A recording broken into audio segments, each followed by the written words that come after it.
And we are live. Thank you, everyone, for tuning back in today. You are currently watching the Skill Building Sunday Drawing Group here at the Reinventing the Tattoo Network, hosted on Sunday, September 11th at 1 p.m. Eastern Time. This is a live stream, and I am your host, Jason Leeser. If this is working for you, please let us know in the comments and in the chat. And this way, I know I'm not talking to dead air, even though I'm pretty sure my microphone's working, but you know the deal. And welcome to Guy Aitchison's Reinventing the Tattoo community, where tattooers, apprentices, collectors, and the curious are encouraged to join in these live streams, real world events, to share and inspire and ultimately create better art and tattoos together. We beam out nearly every day, and with your help, have evolved into a quality network of amazing live and on demand tattoo and art shows that have all been receiving rave reviews. You can find Reinventing the Tattoo in both the app stores, the Apple App Store and the Google Play Store, as well as our YouTube channel, our Facebook page. We have a Roku channel, reinventingthetattoo.com/Roku, where we actually go through and play 12 to 15 channels at any given time, 24 hours a day, 7 days a week. We also have a podcast in all the major podcast directories, such as Apple and Spotify. So feel free to check us out at any one of those areas. But no matter what you are watching, or if you're trying to rewatch it live or on demand, the latest and greatest can always be found at reinventingthetattoo.com. You can try it out for free. We've got some sample webinars from the Reinventing the Tattoo canon. We've got some advice, some free advice from Guy about, unique goals. We have a comprehensive tattoo history course from Jay Brown, as well as a full event schedule for the full week's events and any special events coming up.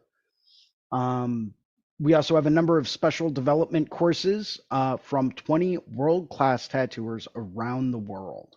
So take a look, all available at www.reinventingthetattoo.com.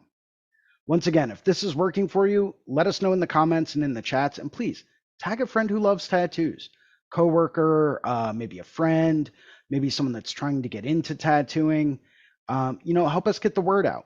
We always really appreciate that. We have a number of weekly staple shows we always encourage people to tune into, starting on Sundays at 1 p.m. Eastern Time with me, Jason Leeser, where we go through and talk about different types of skills and skill sets and work on building up those skills. This is all followed on Mondays at 9 a.m. with Drawing for Tattooers with James Wisdom, where we go through and talk about some basic drawing techniques. That's followed Mondays at 11 a.m. with the Tattoo Weekly, hosted by Lauren Gregory, Jake Meeks from the Fireside Tattoo Network, and Gabe Ripley from Tattoo Now. All of that's followed at 5 p.m. on Mondays by Let's Talk About Feelings with Robbie Ripple, where we go through and talk about that lesser known topic that no tattoo artists really like to discuss, and that's how we feel about different things. Capping off Monday evening at 9 p.m., we have a subscriber exclusive drawing group with Guy Aitchison himself. And for those of you out there that are subscribers to the Reinventing the Tattoo Evolution course or the Canon, you have access to these Monday evening classes. I know from personal experience, these Monday evening classes are absolutely priceless.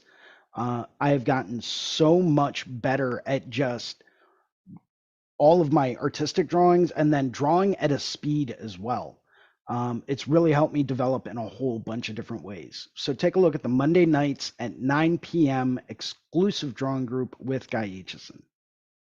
All of that's followed on Tuesdays at 10 a.m. with Ricardo Sertivant's drawing group, Tuesday Feels, and that's at 10 a.m. Eastern Time. That's followed Wednesdays at 1 p.m. with the Tattoo Now show, where we go through and talk about the business side of tattooing. What are some of the things that we can be doing as a business to make ourselves more productive and more profitable? That's followed on Thursdays at 6 p.m. with the Tattoo Collecting 101 podcast, and they just had their 100th episode, and that's hosted by Fawn Baker. So go through, tune in. They're all great shows. Even if some of them don't fit in your real time frame, I mean, you've got to be able to tune into at least one of them throughout the week live. Highly recommend all of them. They're always entertaining. They always make for great educational material. Go through and take a look. I would like to go through at this point in time and thank a couple of our sponsors and the people that make these programs happen. Starting off with Raw Pigments, an ink company that's tapping into the source, rawpigments.co. These are vegan-friendly, acrylic-free, natural organic pigments, and they saturate the skin like no other I have ever used. I've started to incorporate a ton of them into my own lineup, and they are vibrant. They go in super easily.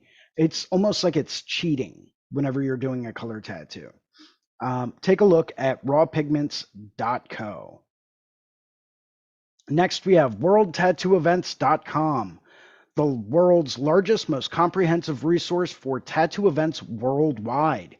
As we know, we are still living in a post-pandemic world where certain events and organizations and organized things are getting rescheduled.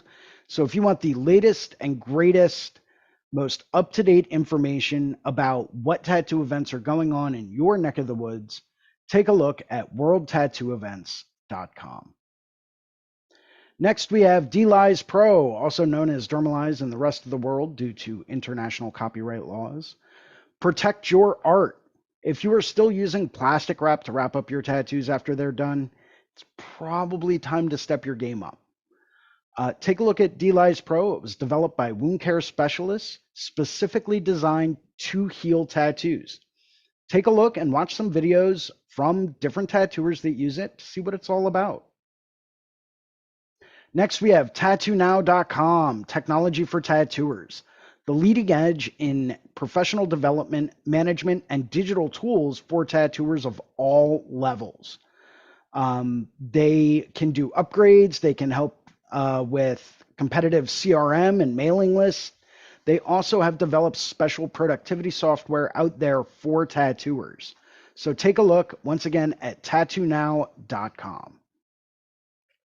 And of course, this would not be Reinventing the Tattoo without a very personal and professional, very special thank you to the man, the myth, and the legend, Guy Aitchison. Take a look at GuyAitchison.com. He is the founder and inspiration and creative genius behind Reinventing the Tattoo. Go to GuyAitchison.com where you can pick up a copy of his Biomech Encyclopedia, some of his DVDs. He's got some custom coil machines, some original oil paintings, as well as tons and tons of prints, all available at GuyAitchison.com. Would also like to thank two of our affiliates, the Apprenticeship Diaries with Amy Nichols. For people that are just trying to start out their tattoo journey, take a look at the Apprenticeship Diaries, and the Fireside Tattoo Network with Jake Meeks. As always, Fireside's a great secondary resource for information about tattoos and tattooing. We always ask that you please post positive reviews on our channel. Add some positive comments. Help us get the word out. As well, if you would like to host a Reinventing the Tattoo event or become a sponsor of the community, maybe you're looking for a fine art critique or a tattoo critique, you can always email management at reinventingthetattoo.com. And let's get this show started for today. Got a couple of people that have already decided to join us today, and I love that. We've got, let's see, Chandler's with us today. And we've got James with us, Kyle, and Medusa, and Kyle's iPad, even though I don't know if his iPad is a sentient being. It's in the process of being one. I mean, with artificial intelligence out there in this day and age, it wouldn't surprise me. Yeah. This is my sidekick. And we can remove that. We'll go to gallery view. And Medusa's here too. Yes, hi Medusa. We can see you. Hi. Hi. Hi. So what's everyone working on today? I'm working on the skull thing that I've been painting for quite some time. Actually, no. Before I work on that, I've got to re-up some inks that I'm replacing with the equivalent shades by Raw Pigments. Because, oh my God. Choice. Excellent choice. Oh my God. So I used a different brand of ink and a raw ink on a multicolor piece. And this other brand was something I really, really liked, one of my favorite shades. And I just realized that putting the raw in was effortless. And then when I went to put in the other color, I was working again. And I was like, I've never felt like I had to work until I realized what not working to put the pigment in felt like. So when you've got the right tools for the right job, everything is effortless. Yeah, it's just like sometimes you don't realize how good something can be until you have a good product. Just like, working environments and stuff. Sometimes you don't realize that you're in a not productive working environment that's not helping you grow until you move to another place where you are being pushed to grow and everything. And you're like, oh, okay, or just basically anything. Yeah, but oh my God, I'm still riding that raw wave of like, what the fuck is up with these pigments? They're so good. Have you tried their black? Pitch black? I ordered the pitch black. I can't wait to try. I've heard nothing but good things by everybody. That is going to change your world. Oh, dude. I didn't think it would. I didn't. I was like, yeah, it's black. It's whatever. I've used like every brand of black known to man, right? I've used liner blacks from just about every company out there. I've used tribal blacks. I've used all the way back to like the old Sumi blacks. And, I used Talons at one point. Like I tried everything. And nothing that I have ever encountered has been as dark, as easy to put in, or as seamless as the pitch black from Raw. It also thins out really, really well. So if you like to mix your own gray washes, highly recommend I do. Yeah, no, you, Ricardo, and Guy, and a few other people have all said phenomenal things about the pitch black. So that's a no-brainer, obviously. The people whose opinion I trust the most have said nothing but good things. So duh. I think the only thing that I think they could do to improve upon it is to sell it in like 5-gallon jugs, so that way you just order once and like you've got enough for like a year, right? Like if we could get like a water cooler but just filled with black, right? And you just pull the tab a little bit to like fill up your bottle every week or so, that would be awesome. I think I have a new idea for my studio. That would be like, it would be kind of expensive to buy 5 gallons worth of that though. So expensive. Yes. Think about the cleaning process on that too, trying to get all that gunk out in a year. Oh my goodness. Yeah, no, you'd have to buy a brand new like water cooler every year. Yeah. One spill would be too much. No, that thing would be bolted to the floor. Like I would have a wall built around it so it couldn't shift. You got to shake it up if it separates, right? How are you gonna do that? What happens if it's like a water jug and you try to put it on and you get like a couple cups? Well, no, that's why you use the kind with like the little plastic bead at the end, so that as you put it down, as it like the weight forces it down, pops that bead up so that there's no spill. But you were saying, but what if it separates, right? Think about it like this. When pigments separate, what goes to the bottom? The pigment. Bingo! How does a water cooler work? Gravity. Thank you. Yeah. Okay, but then we'll pour out all the pigments, and then what's left? We just got blackish water sitting on top. Pretty much. Good for gray wash. I mean, so that's the Oh, downside to it, Gray right? wash. So, you know, you'll get like 2/3 of the way down this 5-gallon jug, and then it's like, okay, now we're getting into gray wash time, guys. I do the James drip is over there method. cracking up. That's It's awesome. good. No, it is good. Well, I have a testimonial. I did a cover yesterday, and I used raw white. I used it just like it just went in so well, and it just completely covered up this old, it was an old scripty, like just script, and it was like it was really successful. And Yeah. so it every time I use it, I'm really sort of like I'm just, amazed at how well it really works. And and really what Medusa was saying, I think is true.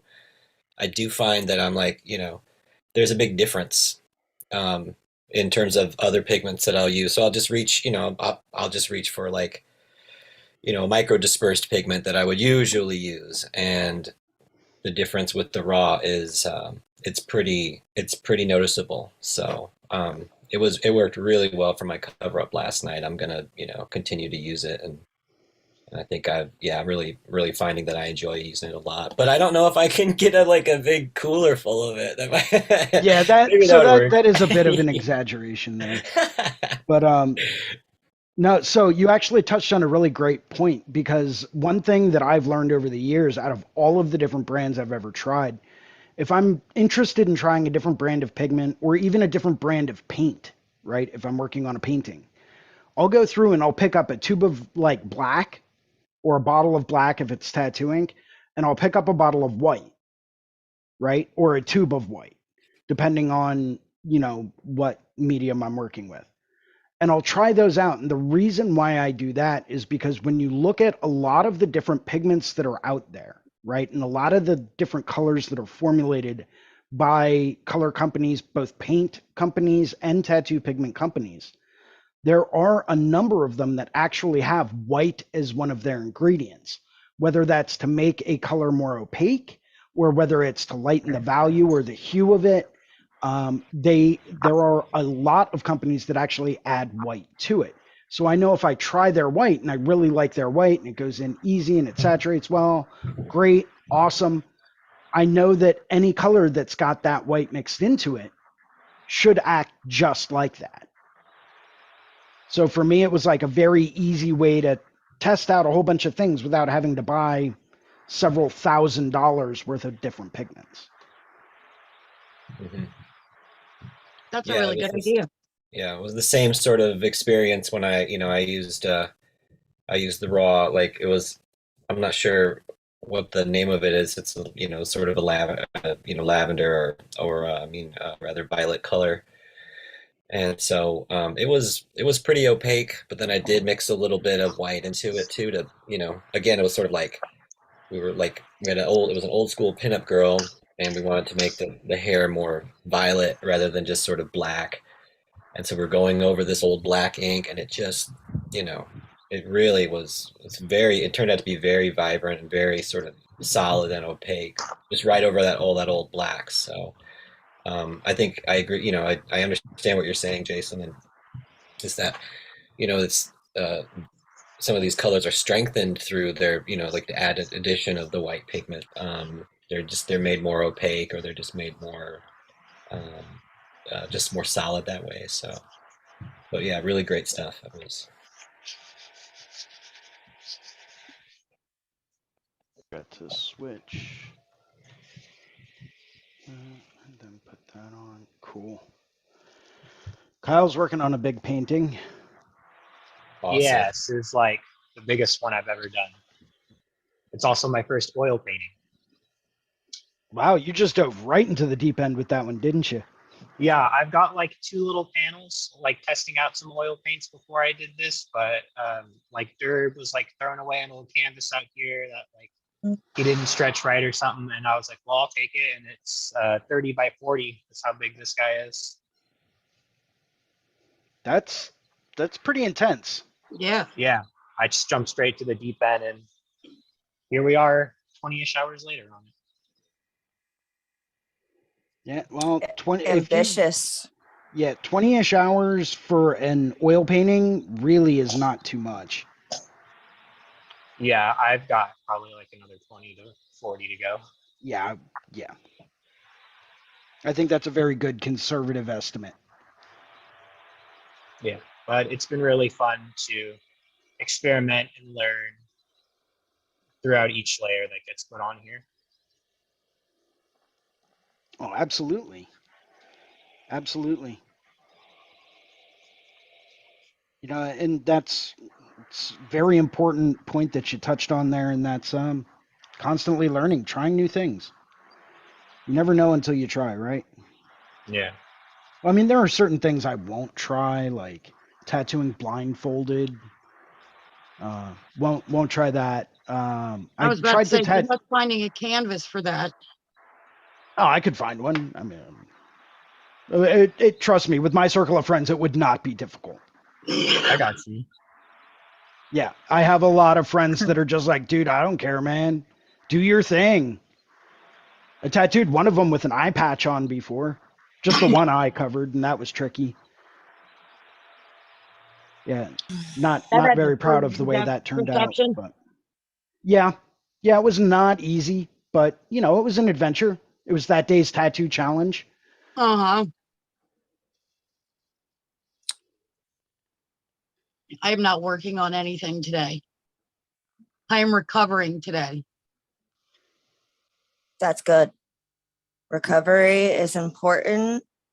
You won't be able to continue working if you don't stop to rest and rejuvenate. Yeah, last night some friends and I had a get together with some real fun guys. And yeah, little recovery time is needed. Yep, we've Coffee all and been liquid there. IV. Yeah, Saturday night, super fun. I'm part of the Saturday Night No Life Club. And Yeah, what we like to do is work and then go home and feel like, man, I want to go out with my friends, and then pass out very early. so Yep. I'm part of a different chapter, and we've got a different routine. We get home on Saturday nights after work, and we sit back and we say, man, I would really like to go out with my friends. And then we just sit down and work on our drawings for the next week. So, I mean, same club, different Same chapter, club. but Yeah, Yeah. I usually get stoned and just pass out. It's the end of the week ritual, you know. yeah, we all have our We did different that and rituals. binge watched RuPaul's Drag Race. Mm-hmm. That's hell yeah.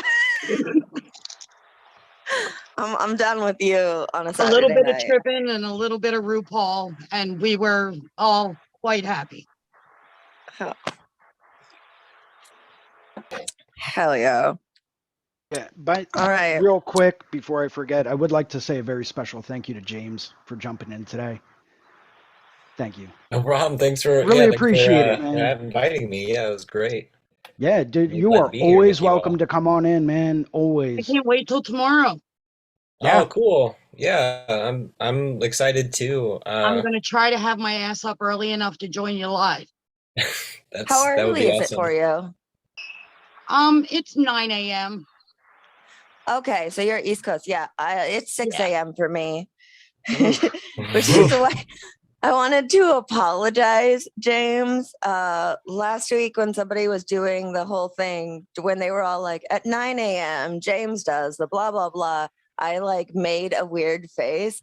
That was not against you. That was me thinking, it's fucking 6 a.m. for me.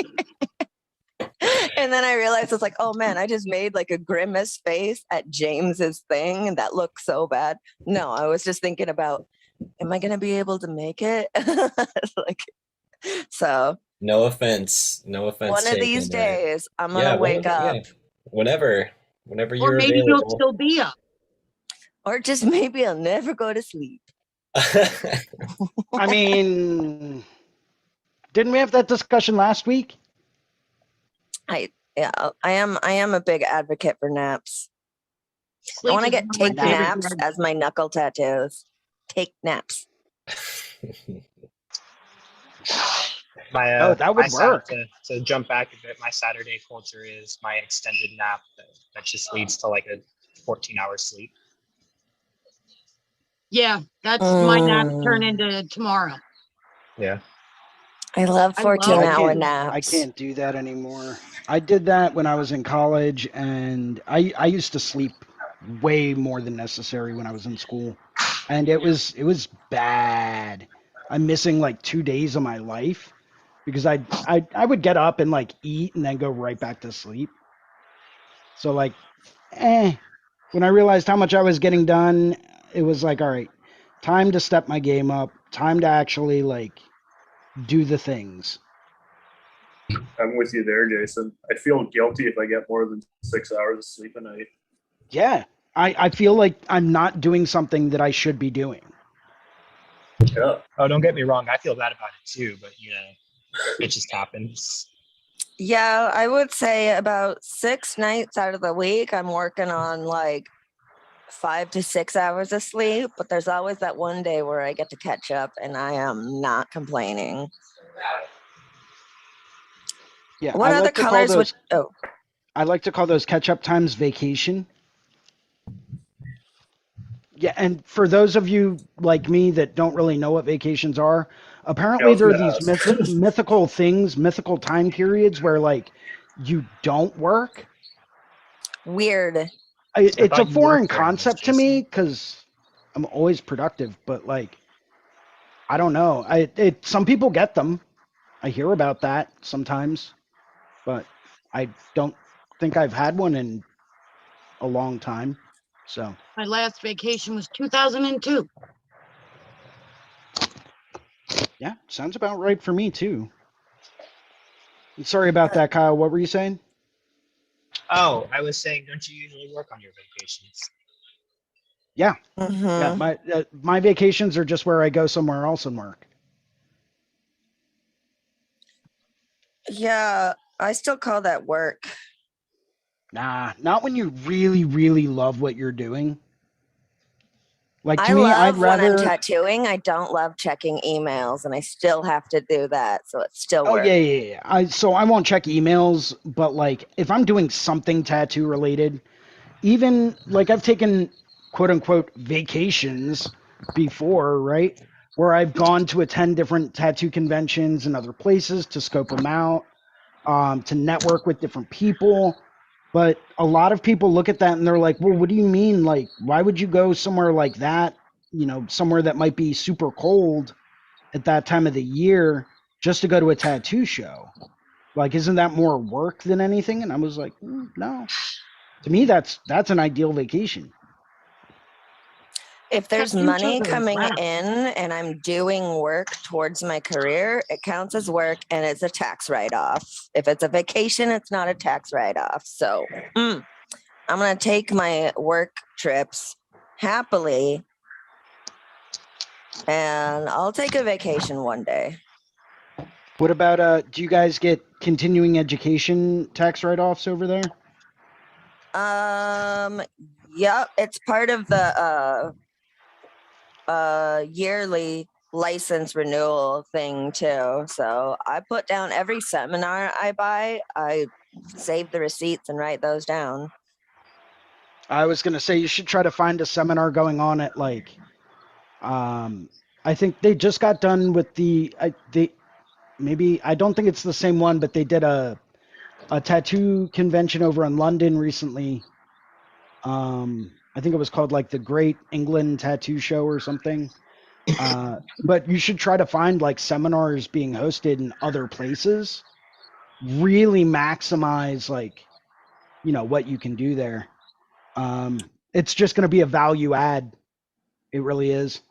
Oh yeah, no, I buy online seminars and live streaming seminars too. There's no seminars going on in Portland right now. I haven't Well, been no, to a but seminar in person since BYOB. that's what I'm trying to get at is that, sometimes you will have to travel for these seminars because they won't be offered online. For example, Harlan Kantner and Devin Cooley, two good friends of mine, just got done doing an in-person seminar. I believe it was down in North Carolina. And you could buy tickets to it, but nothing was recorded, nothing was live streamed. It was, if you were there, you got the knowledge. If you weren't, you didn't. Yeah, You I've know- traveled for seminars before. I mean, the Paradise BYOB trip, I traveled entirely solely for all the seminars. Right? Oh, so you mean I was And- just like a side benefit. I see. Yep. That'll take me down a peg. Thanks, Medusa. I still thought you didn't like me there. Why would I not like you? You're a tattooer. I like all tattooers, I am unless they're dicks. obnoxious, though. Jason, I if it mean, makes you let's feel get- better, It's I traveled to absolutely see part of you. your charm, Medusa. Aw, thank you, Kyle. And Kyle everyone said he else. would travel just to meet me. Aw, Kyle, you're my new favorite. we ever get this museum trip together, I'm up there. Dude, let's Well, go we to should Jay probably- Brown's museum in Idaho. We could do that. I was thinking like the Tattoo History Museum in Baltimore. That would Dude. be awesome. I swear I texted you. We could hit Yeah, you no, didn't I did get it. respond. I've been busy this past week. Sorry. No worries. We gotta get, well, I'm pretty down to do a tattoo tour. Yeah, like If we want to like do like a week-long tour or 2 weeks, a week and a half long tour where we stop at different shops, do interviews or whatever, do the shows, get a bus, grab a couple of sponsors. yeah, to travel like with pay each our other, way so get that we can into pig out at McDonald's on the fights. way. That would be Yeah. awesome. Yeah, it's something that I'll start looking into it potentially for next summer. I obviously I can't guarantee anything, but you know, I think it would be awesome if we could actually organize something like that and get like a group of people to go. What I would personally like to do is, and I know Fawn mentioned something about using her van to go, and that could work. Yeah. But I was thinking something more like a touring coach, like one of those like hotel on wheels, kind of like big super buses. Yeah. Yeah. You know, That's because a if we little bit more get ideal. 10 to 15 people to go and like do this whole tour, we're going to need the room. Yeah. I wouldn't assume. I wouldn't. I'm just gonna straight up be honest. With every road trip, with every touring band, there's always going to be arguments ensuing, and the more yeah. people there are, the more harder it is to get everybody on the same page all the time. So 10 This to is true. 15 is pretty extreme. I'm thinking Yeah. more like 5 or 6. Good point. Good point. Very valid. That's also a lot of kittens to herd when like at pit stops and stuff.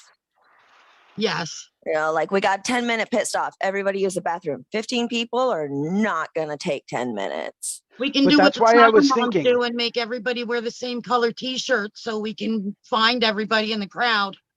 But that's why I was All thinking if neon we got tie- something like a tie-dye. Winnebago, right? Like a Yeah. an RV or a camper van, those have bathrooms in them. Yeah, 2 of those. We could stack each one. People could switch breaks and stuff. If they're getting sick of one person, they can go into the other one. Then I would just be Um, driving by myself the whole time. Everyone would leave me. No, This no, is no, fact. no, no. This is We fact. wouldn't leave you, Jason. I did have a topic for today, by the way, but we as always tend to get off topic here. So, We can still swing around to the topic, you know. Yes. so I was going to talk about value today, not to like abruptly change topic because I still want to discuss this like tattoo tour idea. But I did want to try to like actually touch on this today, at least a little bit. And today I wanted to touch on value, right? And I was reading something earlier in the week that said,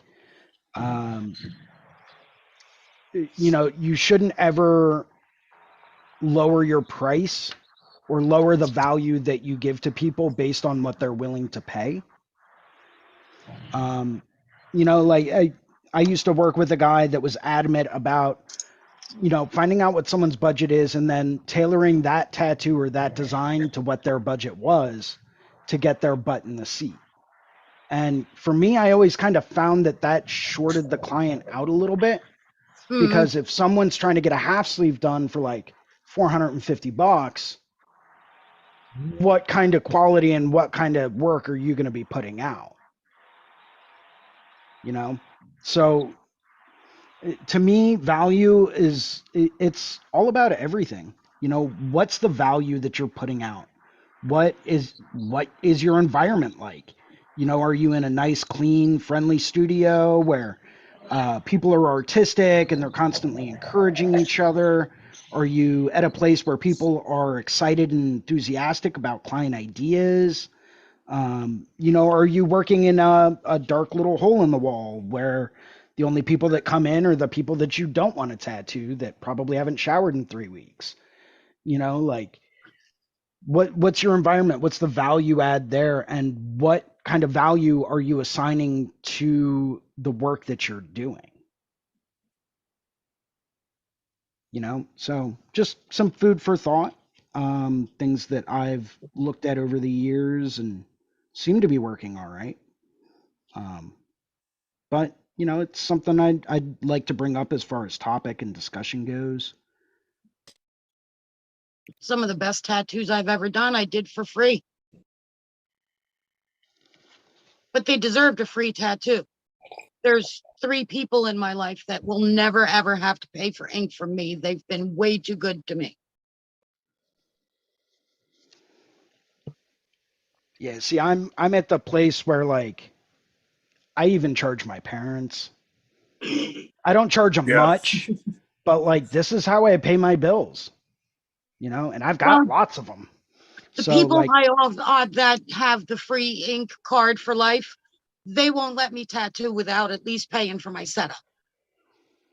They appreciate it enough that they're like, I'm not going to give you nothing, even though you won't let me. But my best friend keeps hiding money in my bag. yeah. Although I will say, like, that it's always nice when people do that kind of stuff. And I used to do stuff like that all the time. But for me, if, you know, I want to operate on such a level, you know, my time has become valuable to the point that, you know, I really can't do anything for free these days. You know, it's not so much the fact that I don't want to, but if people are coming to me for a certain type of product and a certain quality of product, that involves a lot of time on the back end that I'm putting into the design process, you know, doing color studies, doing drafts, doing thumbnails, you know, working with cover ups, because a lot of people that I would be tattooing are probably trying to get a cover up, you know, so there's a lot more time that I'm putting into it that I usually factor into a price at a discounted price, so that if people ask me why my hourly is so high, it's like, okay, here's the cost breakdown, right? This is what I'm charging you hourly during the tattoo process to compensate for the time I've spent on this tattoo. Right. Just drawing it up and getting it together. Quick question. Yeah. Some staticky, fuzzy feedback. Is that on my end, or is anybody else hearing that? I was just hearing I that heard when you that were too. Hearing talking. it. Yeah. Someone using the Darth Vader voice modulator again. No, Speak. no, that was coming from you. Shit. I haven't done anything. Sounds like you're cursing though every time it like beeps and static. It's like, Yeah. it's like I'm watching.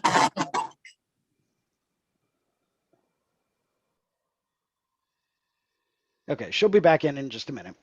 Yeah. But there's a lot of like, if I'm investing 16 hours into just drawing out a design for someone, that's 16 hours of my life that I'm dedicating just to one person design.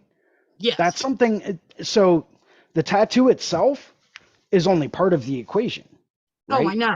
The rest of it is where that cost comes in. So even if, hypothetically speaking, say my father were to come to me and be like, hey, I want you to do like a Phoenix half sleeve. It's like, cool. I can do it at a discounted rate and I won't charge you for like the drawing, but it's still going to end up being about $100 an hour, Yeah. Which is a reasonable discounted price. Yes, absolutely. But for the amount of time that I'm going to spend drawing it, the amount of time I'm going to spend working on color drafts, the amount of time I'm going to spend sitting down, figuring out what they want, really putting my all into it. Like that's for anyone else out there. Yeah, there's cost associated with it, because while I'm doing that for them for, a discounted rate, that's time that I'm losing that I could be working to pay my bills. Right.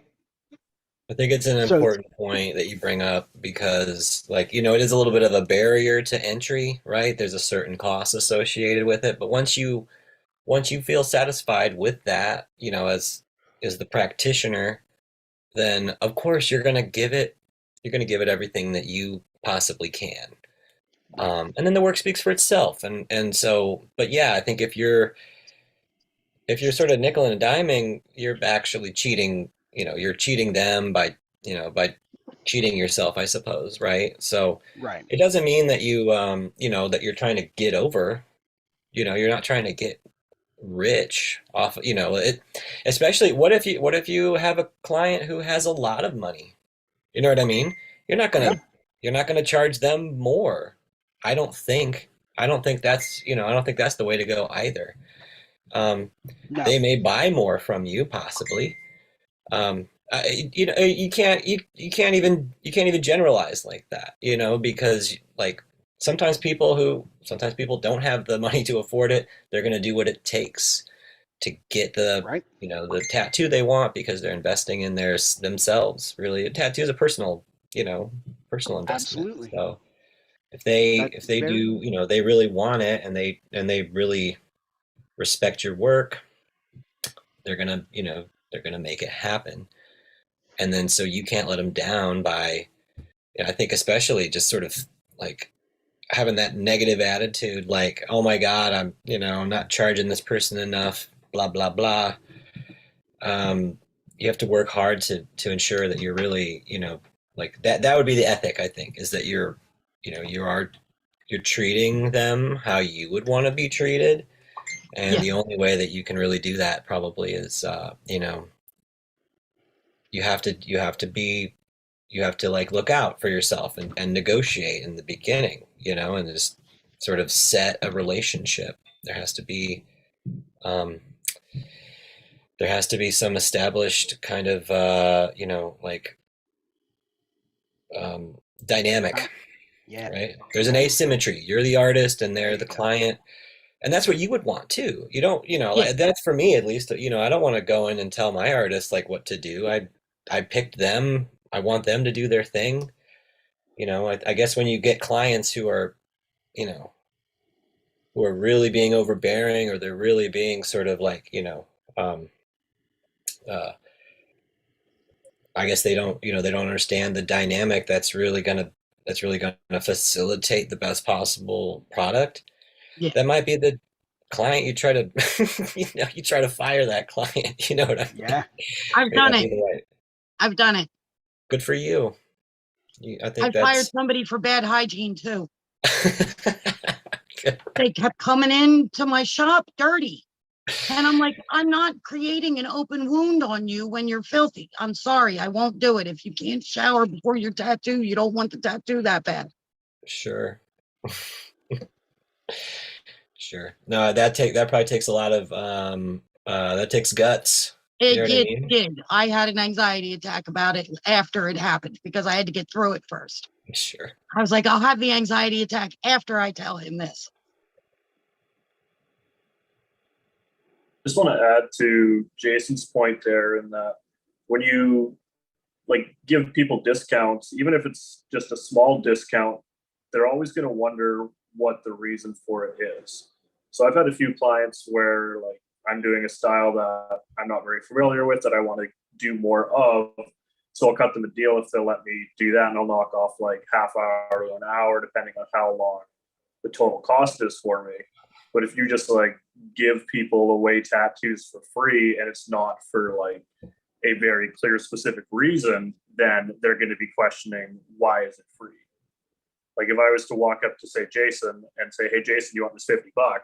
Everyone's natural instinct is, oh, okay, what's the catch? Right? They're not just like, oh yeah, sure, I'll take the free money. So when you go around and you're just giving people out free tattoos, like I tattoo my brother all the time and I charge him full price. And if it's like, hey, yeah, I really want to do this tattoo, I'll do this specific design for you for free because I want it for, say, my Evolve course to show my stuff. He'll let me do that. But if it's just like, hey, yeah, can you do like a realistic rose on my chest? It's like, yeah, sure, I'll do that for free. Then there's all of a sudden the questionable thing in there of like, well, why is it free, right? Yeah. I have very specific way that I go about if I do give discounts, which is not that often. I will knock a couple bucks off if there's something I did wrong. Like if I wasn't prepared on time when they show up for their tattoo, you know. Very rare that happens, but if it does, I'll just be like, sorry, it's going to be a few minutes. I'll knock like $20 off or something. I also have I have a family that I tattoo regularly, like every month since the beginning of my career. They always come in for their appointment. It started out with a guy who was a fan of my work. He brought his wife in for a tattoo. They brought their 18-year-old son in for a tattoo. They have a 14-year-old son who's literally counting down the days until he turns 18 for his first tattoo. They've all gotten multiple tattoos from me, and they are consistent. They are heavy tippers. They are always willing to do whatever I want to do in the tattoo, and they get discounts. Like every reward loyalty. Yeah, I reward loyalty. So like once every 6 months or so, I'm just like, your total is this. I'm gonna knock off $50 because you've been working with me so good. Thank you for bringing in your friend Jerry. I had a great time with your wife last week. Blah blah blah. I just want to show you that I'm really grateful that you're always coming back, and so I'm taking $50 off today. And usually, well, these guys they are very interested in paying artists for their work. So usually that discount will just end up being added on to my tip, which is really great. That's why I love them so much, because they respect me and they're consistent. They're great clients, and they're also really fun to be around. But I think there are you hit rules. on something there. You explained why you were discounting. Yeah, no, Right. I always give them an explanation. It gives them fuel to do it more in the future, but also they know why, so that they aren't expecting it every single time. Yeah.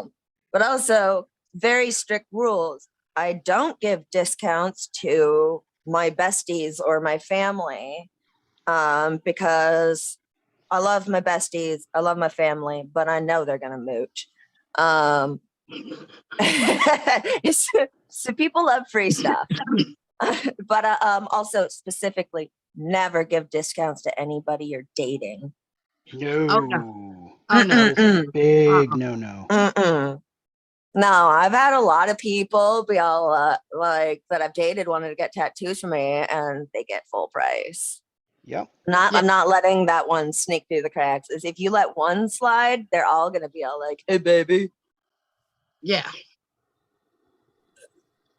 Yeah, unless there's like marriage involved, where you know for a fact that person ain't going anywhere. All right, I can see maybe a bit of a discount there, but that time is money, you know? Yeah. And if they're your partner, they're going to want you to make the money. Bingo. I can't convince anybody to stay dating me, let alone marry me, so I don't need to worry about that one. I'm right there with you. I've Me decided three. a relationship is a great waste of my potential. Yeah. I like to tell people I am married to my job. Yeah, I like my So relationship that, with tattoos. yeah, That's the only thing I have. I have time for a relationship with art. That's about it. yeah, I explained to everyone that I even consider dating, like, hey, listen, tattooing has been here before you and it will continue to be here after you. So I'm sorry, but yes, you will be taking a back seat to this. This is Yep. what I've spent 20 years of my life working on. I'm sorry, but just because we just met, yeah, sorry, you're still taking a back seat.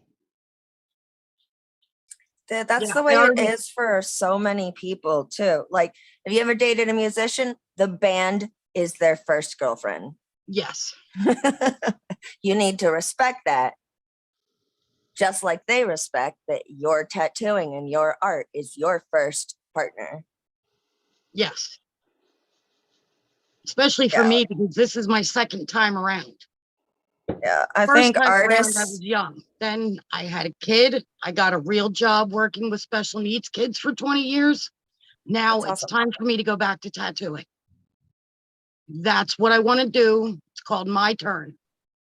What do you think working with special needs kids for a couple of decades has given you as far as insight into what can you take from that and bring it into tattooing? I'm really curious. I mostly work with autistic kids and juvenile delinquents, so I'm really good at bargaining and getting people to come around to my ideas and make it think that it's their idea. Because that's what you have to do with, especially with juvenile delinquents. You've got to make it think it's their idea. So that has helped me a lot with clients, especially difficult clients. It's given me a lot of patience when dealing with difficult people.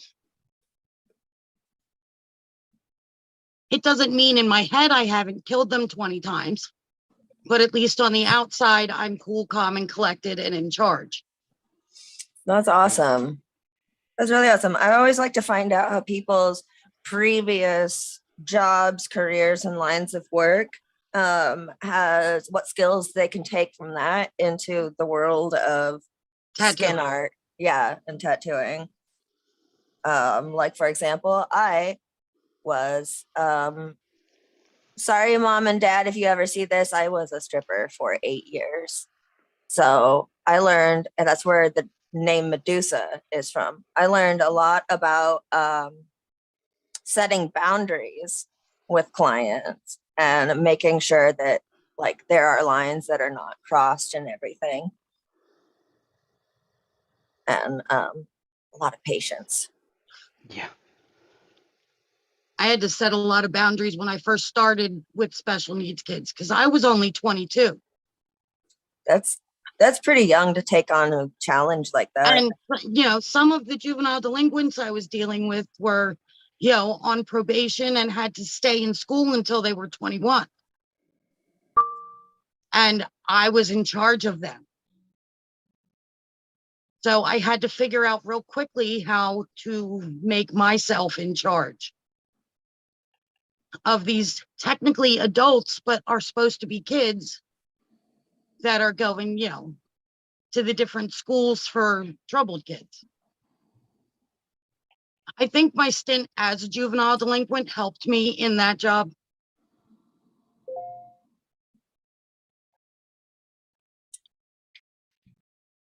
All right. Being a juvenile delinquent helped me deal with juvenile delinquents when that was my career. I think having the history of experiencing that would make you so much better at handling the situation as opposed to someone who has, been a goody two-shoe by the books their entire lives. Yeah, no, they'd get torn apart on one of those school buses. Like if I'm gonna get charged for a crime, I'm gonna pick the lawyer that has a history of understanding that rather than the goody two-shoe that I've been watching way too much Better Call Saul. I was about to say, you don't need a criminal lawyer, you need a criminal lawyer. Yeah, I'm gonna call Saul. I think we just hijacked the thing. Is anybody else I still think here? we did too, but Yeah, we're still here. We're just listening and, listening and following along. I think it, not to re-hijack the stream, but I think it also gave me a better understanding of how to be an individual in a very mainstream job. Because, normalcy is what they like in mainstream jobs. And I am anything but normal.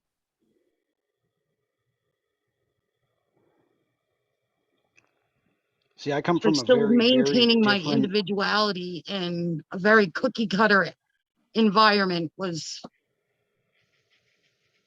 kind of helped me figure out who I was. Yeah, I come from a very different background. I used to work in information technology with computers, and I could pretty much do whatever they wanted me to, from programming and network admin to whatever. But tattooing was always my passion, so I always knew that was a temporary thing. But I'm one of those people that, like, I never got in trouble. I never got caught. I'm not saying I didn't do things that I shouldn't have been doing. I just was smart enough to not get caught. Yeah, no, I didn't. Well, So for there was that me, one it's a time I got very caught. different way of looking at things. But it's definitely added to, the skill set that I can bring to whatever it is I'm doing. Because a large part of working in information technology is customer service, Yeah, because you are the designated complaint department.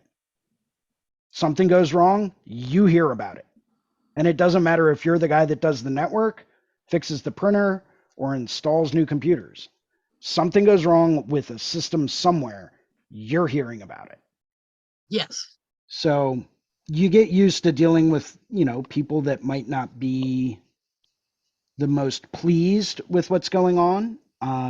Especially people that are impatient, that are, for lack of a better term, on that, I'm very important kind of scale.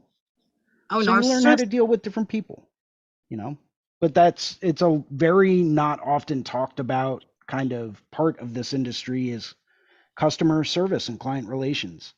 If you're not good at that in any way, you should never become a tattooer.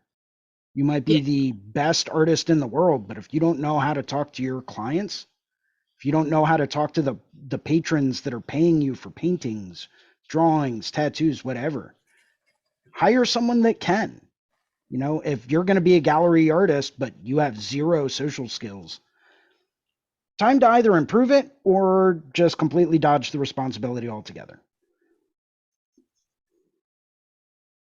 the only way to improve it is to keep doing it and learn as you go. Well, I mean, My there are retail certain experience did there help are me with certain that. classes and certain things you can do to help improve those skills. There are certain guidelines, books you can read that will help you deal with different situations and give you different strategies to help you address different situations.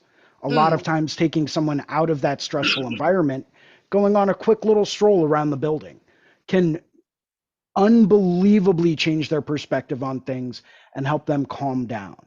Yeah, And that's something that you can read in a book. When you start to, there are ways to learn how to deal with customers and clients that are not very happy, without going through and trying to figure it out as you go. Because sometimes what you end up doing is learning the wrong ways to do things. true. For example, like getting in someone's face. Oh, well, that didn't work. Yeah, but now that person's going to go and tell 15 other people that I had a problem and this person got in my face, and now that's kind of like trickle down. But if you learn how to approach it in the first place and you say, "Oh, you have an issue with this? Cool. What can I do to help?" Yeah, I just heard a story about a former colleague who, I mean, he doesn't tattoo. Um, I'm not sure if he's tattooing anymore or not, what ended his career was a customer knocked him out. They just like the customer just beat the shit out of him, and so it was terrible. But they couldn't resolve their differences. And you know, it's funny. But of course it's terrible, you know, obviously Yeah. it's terrible, but you wouldn't want that for your business and you wouldn't want that like personally and stuff. I think it's just a good object lesson, you know, like it was probably you know, like knowing that person, I'm not going to name any names, but knowing this person, it was like you know, here's the price. Customer X says like, you know, what? That's, you know, I don't like it. And so, you know, the tattooer says like, you know, too bad. And then it escalates and then, you know, Yeah. boom, just knocked him Yep. out, you know, like, so it's terrible. But you don't want to get there, right? You, like you said, Jason, you know, you really have to learn how to sort of like forego your own, like, you know, your own sort of like individual sort of ego. So that way you can, you know, the calmer heads can prevail. So that Yeah. way Right. you can, you know, you can end up like communicating. Maybe the customer, oh, obviously the customer was unreasonable, you know, but at the same time, you don't want to, you know, why would you press something that far, especially in a business situation, Yeah. right? This is a professional, this is supposed to be very professional, you know, it's supposed to be good stuff, but instead of that, you know, it got to this whole, you know, it got to this whole other thing, right? And it became something that it really didn't have to be. And so again, it reflected terribly on the business. It Right. reflects terribly on that individual. You know, it's unprofessional to, you know, like to the nth degree. And so you know, and of course the customer is not always right, but No. you know, it's still up to you to be this, you know, sort of bigger person in the room. Again, if you get attacked by a customer, right? It's maybe there's nothing you can do about it. Maybe the customer again is a psychotic and they're, you know, they're going to attack you or something, perhaps, right?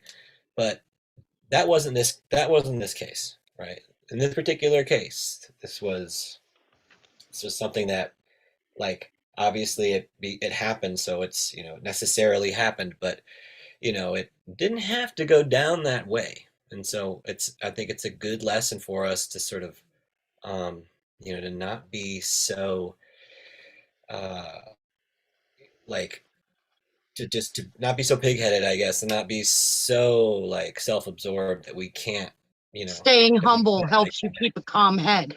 yeah, yeah, that's all that I can know about. It was like, it was, That's it was intense, man. such an amazing story. Hearing it in more graphic details than I than I can share on the podcast, but at the same time, it's you know, I think that the point is, you know, to Jason's point, that we, you know, we got to remain professional. We, you know, we have to have these customer service skills, otherwise, bad things. Hi, Hey Lauren. guys, I'm just coming in. Thanks Medusa for the link.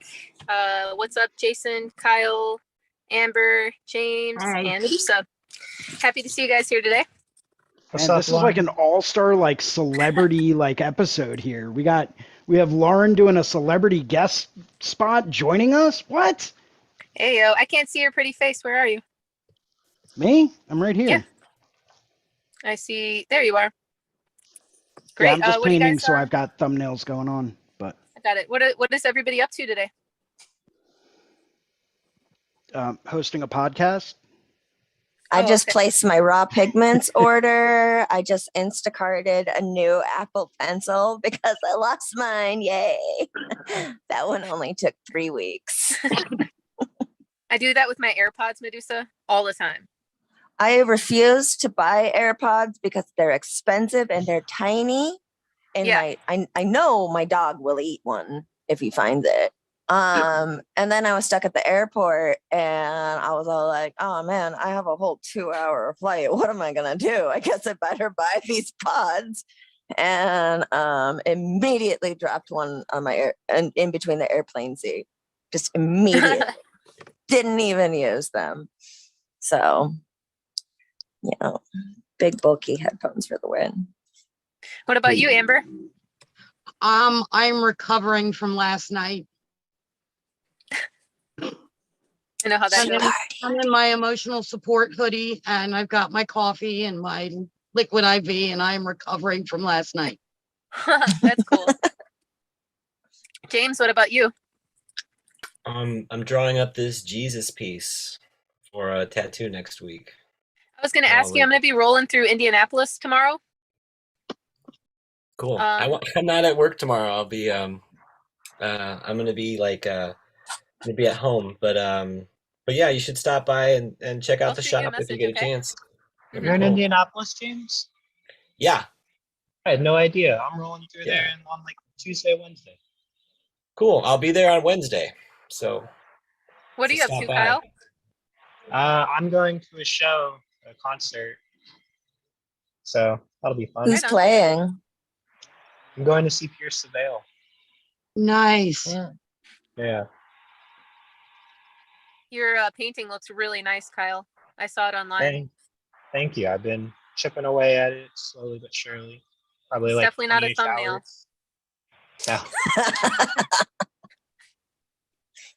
No. What are you talking about, Lauren? It's only like this big on the screen.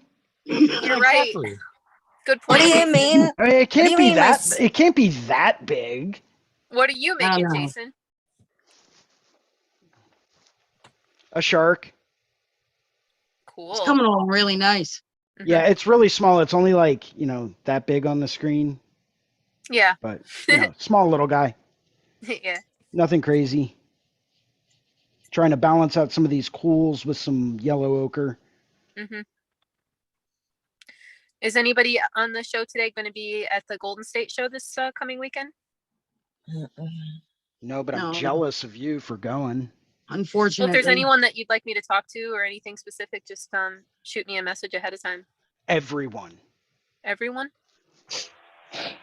Literally everyone. Everyone? I need Okay. full-length interviews with every single artist there. Done. I'll just Say give no you a more. list of questions to ask everyone. Just ask them all the same questions. Okay. Should go pretty well. It's only going to be like 6 pages worth of questions. Should be able to Fine. go through that in like 15 minutes each, right? Yeah, 15, 20, yeah. Yeah. Oh, speaking of questions, at 27. House 42.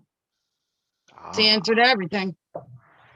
Yeah. So, speaking of questions, at Hell City, Jake from Fireside was running around asking people a very interesting question that I had never thought about, even though it's like something that everybody in tattoo shops talk about all the time. Oh, I And saw he his just video, put too. out, The yeah, he video just put out the episode, and I can't wait to watch it. So no spoilers. so Tattoo good, gun Medusa. versus tattoo machine. It was Because I really nice. remember I was with Renee when he asked her, and I was all like, I never thought about that. And like, they didn't do their interview yet, but I can't wait to check out that episode. One little quote from the episode you guys might like is Derb. He's like, yeah, I'm about to shoot some ink with my tat gun. Some tat gat. Shoot it. It drives me Chandler, crazy. I don't know who you are, but cool. Whatever you're working on looks pretty cool. Yeah, I've never I met you was- that I'm aware of, so great to meet you, kind of. I'm usually just in the Monday courses with Guy, and then I thought I'd hop in with Jason this morning so I can actually get started earlier in my day. So I'm working on a like asymmetrical shoulder piece for a client right now. I'm doing a little bit of cover up with some like snapdragons. So I'm just trying to get my like basic shapes and flow done. And then just piecing together the other side. I just finished some sketches for some custom shoes for my girlfriend that I'm not going to paint on live with my airbrush compressor running. So No, We appreciate that. awfully kind of you.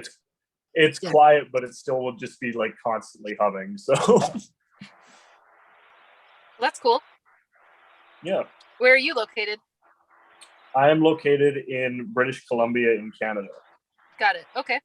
Sweet. BC. Is that somewhere Otherwise near known Good as the Guy place Supply? I really want to move to. Yeah, so I live like an hour drive away from the Good Guy Supply like headquarters or main distribution center. Wait, Good Guys is in BC? Yeah. Mhm. Yeah, Good Guy Supply is based out of Salmon Arm, British Columbia. Okay, I'm I like didn't. just shy of I an didn't think hour so. from there. Cool. Rob and Lucas and Natalie are pretty awesome. Yeah, I should try to build a relationship with them because they run the tattoo convention in Kelowna here. And Yep. if I want to be able to get in there, I should like have a relationship with the people running it. But I just Yep. haven't had a chance to do that yet. Rob Joba is really easy to get a hold of on Instagram, and he's incredibly wonderful in my personal opinion, as well as the opinion of I think everybody he meets. I'll second that. Yep. And he's pretty very clear. responsive too. Yeah. They like to support Canadian artists. They like to have a good rapport with artists they work with too. So it's not just any sort of scummy business practices at all. No, Cool.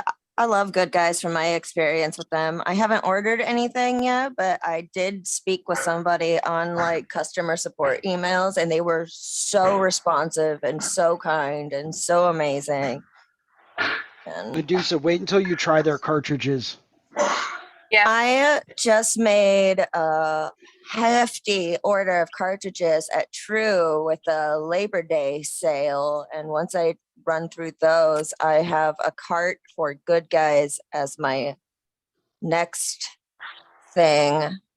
The Good Guys Supreme liners are impeccable. If you're Pricey. not looking for cartridges, they also, Remember, all their prices are Canadian prices. It's Oh all in yeah. Canadian dollars. Oh fuck. Okay, Good that point. actually. So the number that you see on the screen is not the actual cost. Because like For you with guys. currency conversion and all that stuff. I mean, come on now. Canadian money is like, I don't want to say it's like monopoly money, but you know, it hurts sometimes browsing like online forums, and people are like, for hobbies that I have, and people are like, oh, like, what can I build for this budget? And I'm reading through like, how the fuck are you able to build that for that price? Then I realize like, oh yeah, it's in American, not fucking Canadian. Yeah. Yeah, I have a Yeah. friend, or had a friend. I haven't contacted them in years. I don't know where they are, but they were in Mission, BC, and they came down to Seattle for a show, and I met up with them, and we went and partied afterwards, and they went bonkers at the liquor store. And they were just like, oh my God, this is so cheap. And bought like everything. And of course, they couldn't take it back over to the border with them. So they partied as hard as they could and then left all of these like bottles of vodka, whiskey, tequila, and everything at my friend's house in Seattle. Because they're like, well, I can't take them over the border, but they're so cheap. And we're like, oh, okay. So, yeah. Yeah, British Columbia is the next place, one of the next places on my destination list. Jason After and I I- have been talking about it. Yeah, after I You should- finish getting my stomach done out in Calgary, I think after that I want to head out to British Columbia.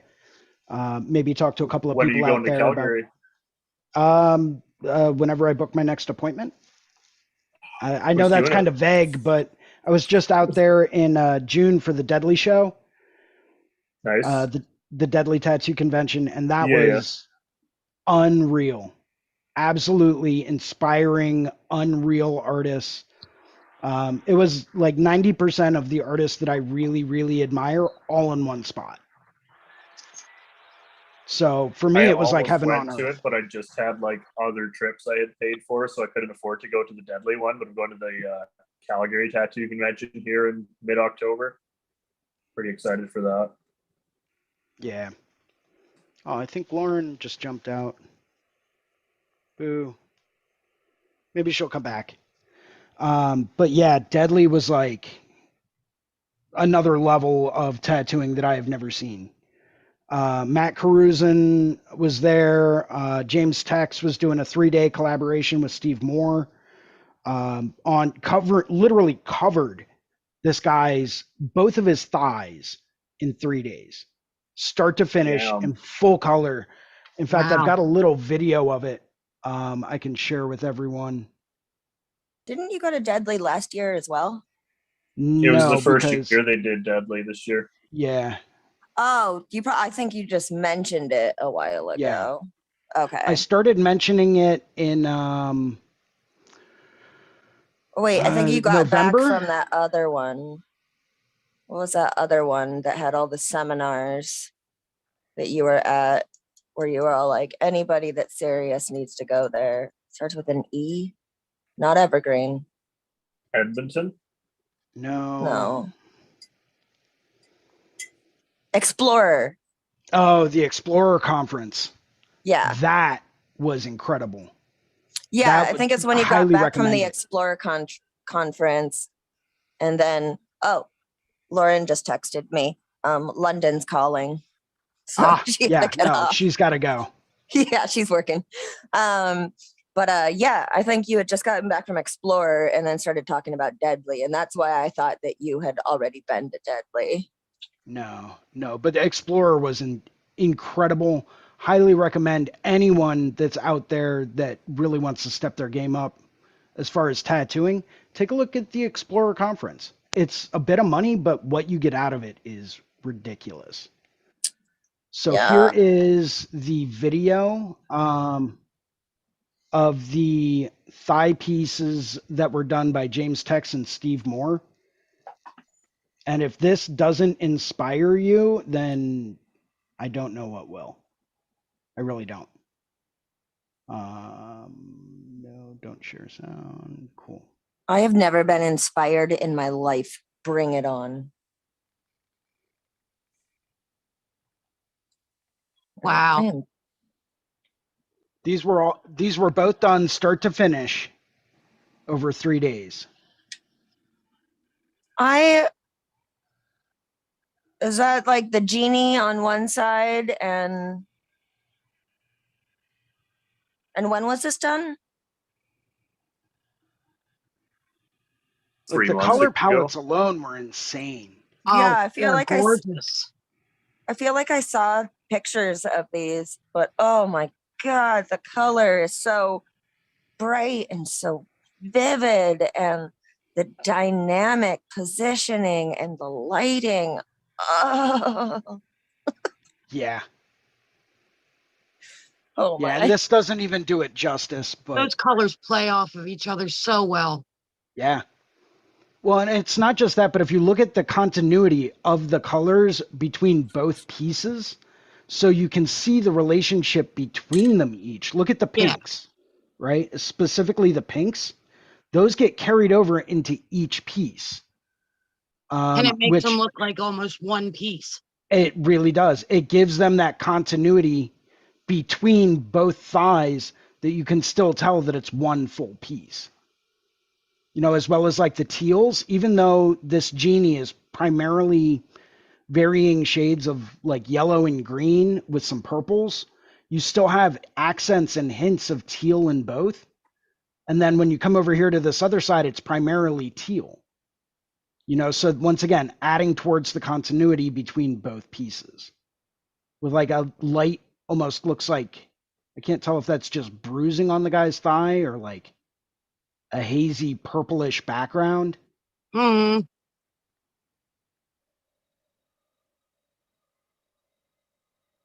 Might be a hazy purple background, like a purple wash.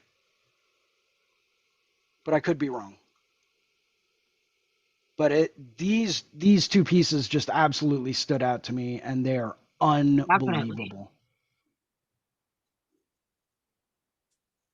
There were a number of absolutely incredible pieces done while I was there. A good friend of mine named Phibbs was working at the show, and he did a 2-day, I think it was 16-hour collab with Jay Marceau, where they tattooed the back of this girl's legs. And I mean, it absolutely unbelievable tattoo. And they took first place best of show, I believe. I love Phibbs's work. It's so sweet. It's if it's so the same solid. one that I'm thinking of, yeah. Yeah. He works out of Guru Tattoo in San Diego right now. And so I've been tattooed by Phibbs twice. And he's just got a very enlightened way of looking at natural skin tone, contrast, and, you know, flow of the design, right?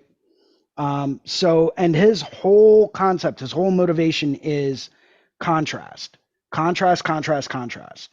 You know, what has more of a contrast than a lot of really hard black areas that are just solid and saturated next to bright flesh tones, with like a little bit of like a gray tone in there in some aspects, right? But his whole point is contrast and longevity. And that kind of blew me away at first, because, you know, we all think about contrast, okay, needs more black. You know, we've heard that how many times since we've been tattooing? But it's not just that, it's also a natural contrast between black and then skin tone, right? You need to have that kind of a balance there. And I actually sat down and had breakfast with him one morning where that's pretty much what we talked about for an hour and a half, was just contrast and how to make designs more dynamic, how to add more longevity to them, you know, and what little tricks was he using to really kind of help put that forth. And it was just a mind-blowing experience. But every time I talk to him, it's pretty much incredible. But yeah, there were just, everyone was there. Christina Christie was there. Got to meet John Clue. That was amazing. John Clue was Damian Roberts did a sweet headpiece yeah. too. Damian Robertson is such an awesome dude. Such an awesome guy. So fucking fast. I Yeah. see so many photos of like work that he's done. And I'm like, how did you crush that out so fast? Yeah, he did a full sleeve in, what was it, start to finish in 2 days, and it's gorgeous. Yeah, Gorgeous. I saw a photo and they're like, it's on a big dude too, and it was like chest piece and full sleeve over the course of like fucking whatever it was, 20 hours or something. Yeah. In 3 days. It's like, That's how did crazy. you cover that much ground that fast? Insanity. I will say the only person I've ever met that I think might be able to rival him and James, because James Tex is also an incredibly efficient tattoo artist. And I say efficient, not fast, because it's not necessarily about how fast or how quickly you get something done. It's about how efficient is your process. You know, are you figuring out and overcoming all of these hurdles and obstacles before you ever get started? Do you have an idea of what this is going to look like before you ever touch the skin? Because if so, then all you need to do is lay in what you need to lay in, where it needs to be, and then you move on. Right? And that's what these guys are doing. But the only person I've ever seen that might be able to give him a run for his money, believe it or not, is Bill Canales out of San Diego. That dude is on another level. He's on a whole nother planet. At the Reading Tattoo Convention, the Pagoda Tattoo Convention in Reading, Pennsylvania, he knocked out a full black and gray dragon sleeve, start to finish, in 6 hours flat. Damn. And it's, That's like fucking 8 hours Beautiful. worth of scales alone. yeah. I'm like, how did you do that quickly? Yeah. Efficiency is definitely something I need to work on. I'm a good tattooer. I'm a solid tattooer, but I'm slow as balls. Right. And efficiency is something everyone, no matter what your skill level, efficiency is always something we need to work on, because there's got to be a more efficient way to do it. I'm always looking for ways to streamline my process. Right. And that's what it takes. But when you've reached the level that these guys are at, you know, Bill's been tattooing for what, 35 or 40 years? Yeah. It's You know, second James nature has to them been, by now. yeah, they literally do not have to think about this stuff anymore. They've done it so many times. That muscle memory is there. They know exactly what needs to be where, and they know exactly how to do it in such a manner that they know it's going to heal flawless, and it's going to be absolutely gorgeous when it's done.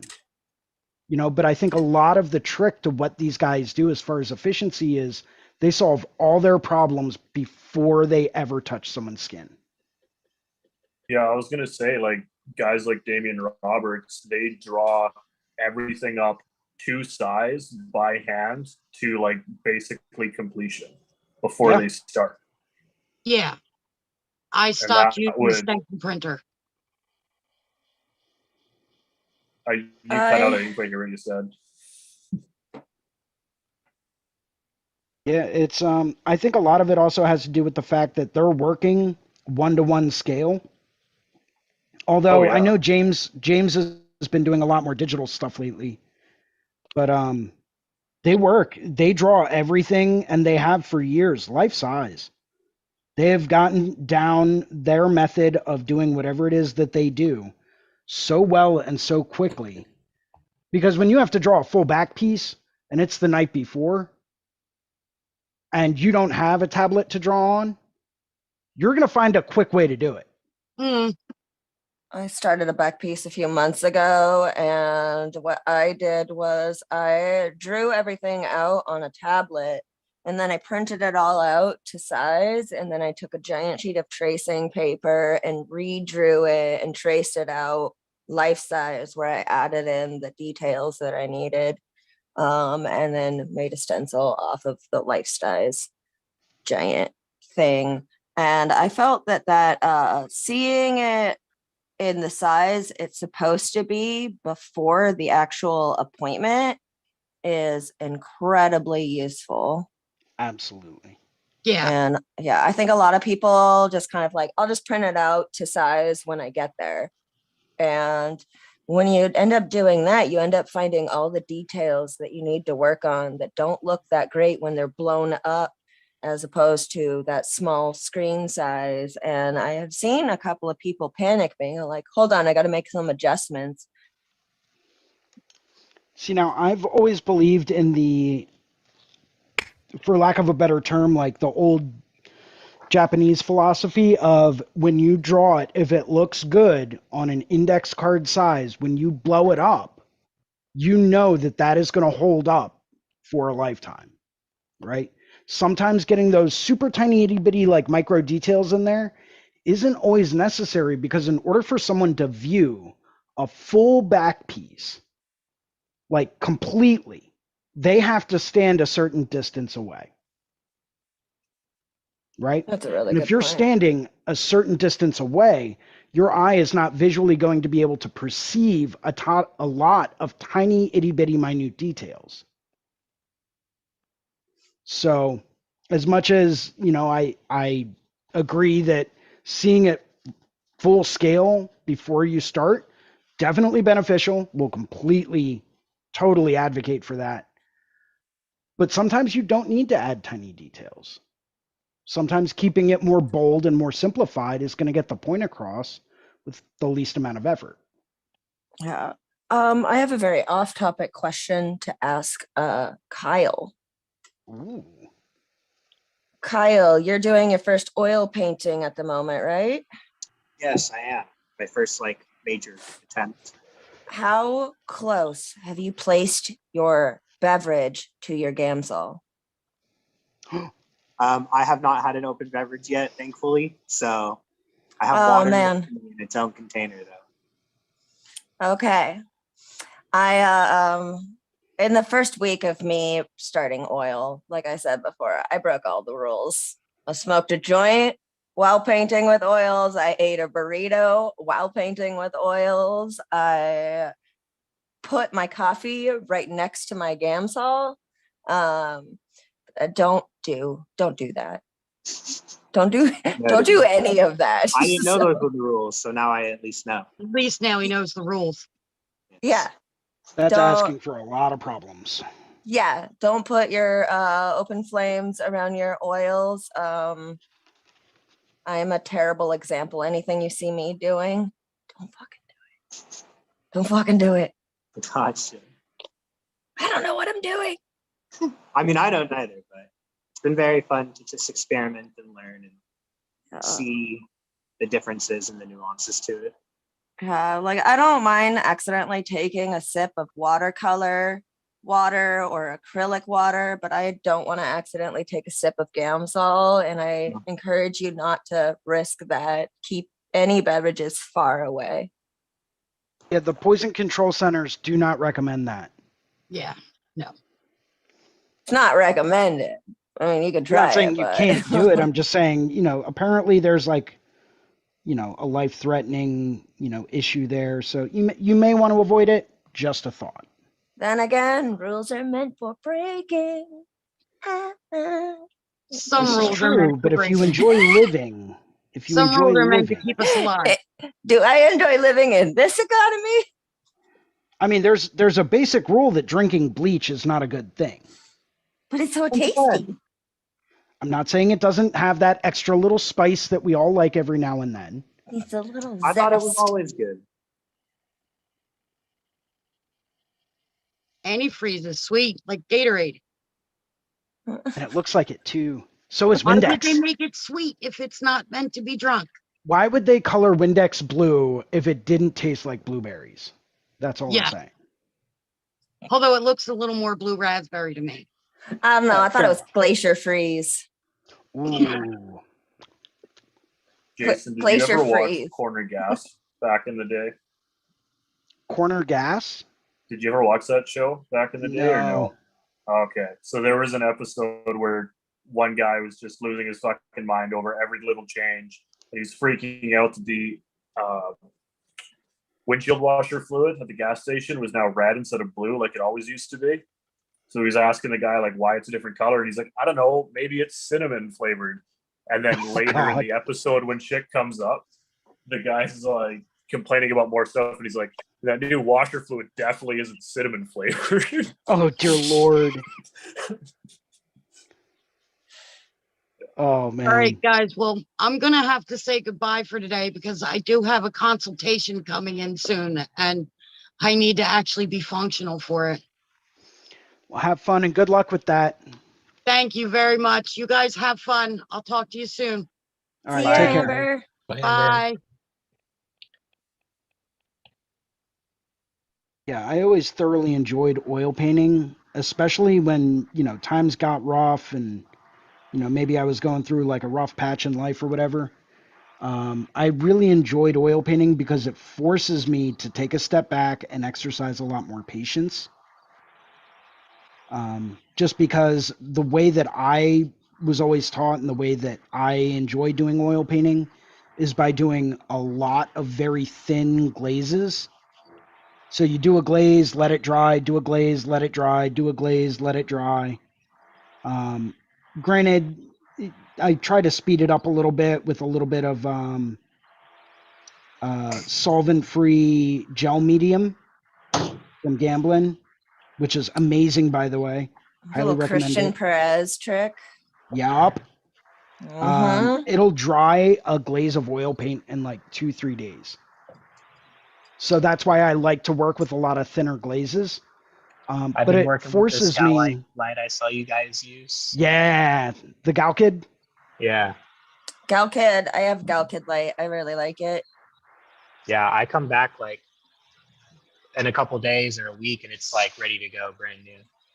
Yeah. I've got south facing windows in my apartment. So and it gets, it's been a hot summer.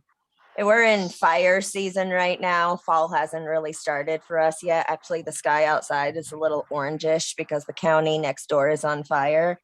So I put my shit in my my windowsills, let the sun hit it for like a day. I know that's not quite great for the longevity of the painting, but I don't care because by the time it deteriorates, I'll be long dead. So whatever. Well, as long as Um, you're using light fast paints, it shouldn't really matter too much.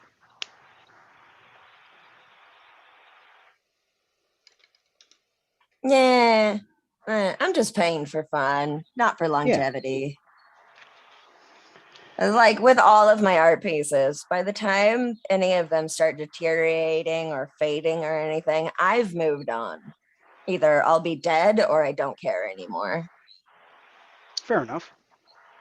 Fawn just told me something kind of interesting along those lines where it's like investing into that quality because when the way that she was talking about it is like the person that you give that painting to, when they give that to like their kid's kid, that's like that little extra that would push it above kind of thing, you know. Which makes I sense. never thought about I don't think about my art as giftable or generational. So I never thought about that point of view. That's a really, really interesting perspective to take into mind when creating art. Yeah, it's like that little tiny change of like investing in like a slightly higher quality paint even is like the difference. Yeah, That'll like last a long time. to me, I don't expect people that I like. I have never had the expectation for anybody to hold on to anything. I don't know. I just kind of figured, you know, like me, over time, you move to one house or another, you lose stuff, you get rid of it when you're downsizing, blah, blah, blah. I've never considered Right. my own art to be important enough for people to carry with them. So I guess that's also an issue for me of self-appreciation and putting value into my work. I don't consider my work valuable or good enough to invest in longevity. And that's something I need to work on. Yes, it is. Can I play devil's advocate with that for a second? Yeah, go for it. So the two big things that I have to say with that is a big mentality thing that I was taught forever ago is it's good to develop the mindset of how you do anything is how you do everything. So if you have projects where you open up the opportunity for not caring about how they look, then it gives that kind of leeway to happen with other things potentially as well. So it's good to have like those fun mess around paintings from time to time. But if you go into things with the mentality of like, oh, whatever, it's just a painting, it's never going to be done in like an art gallery or anything like that, then it might potentially carry over one day to other things that you do.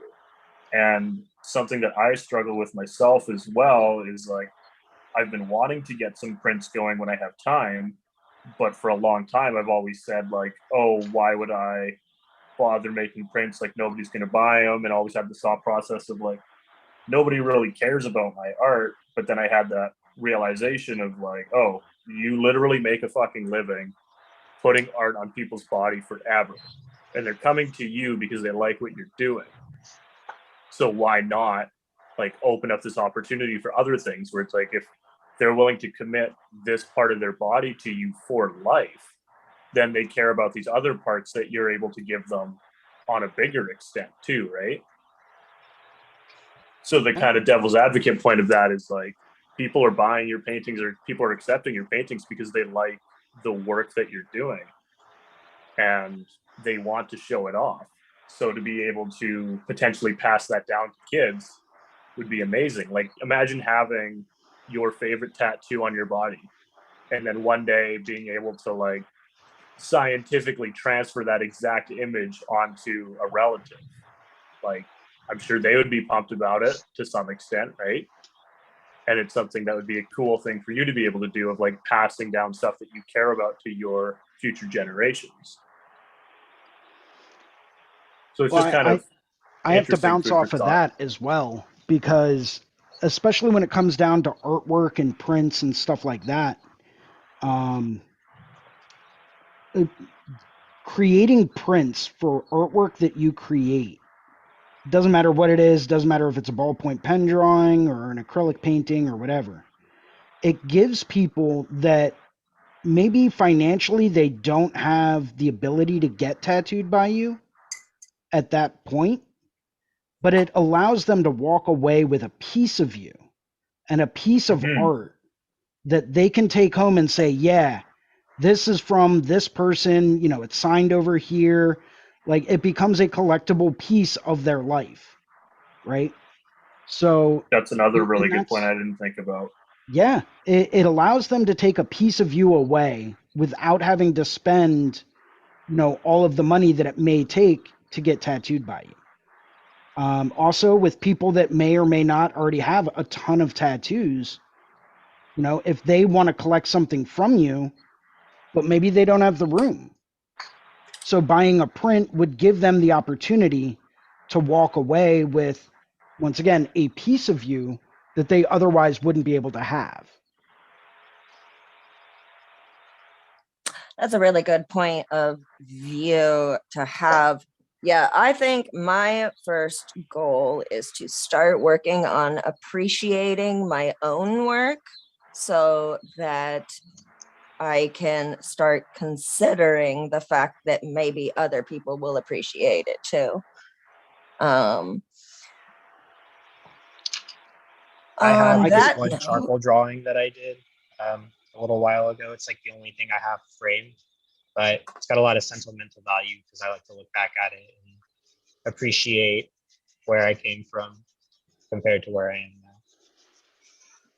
now. I actually got asked yesterday by a walk-in who surprised me. Them and their partner had found out about my shop and started following me like 3 months ago.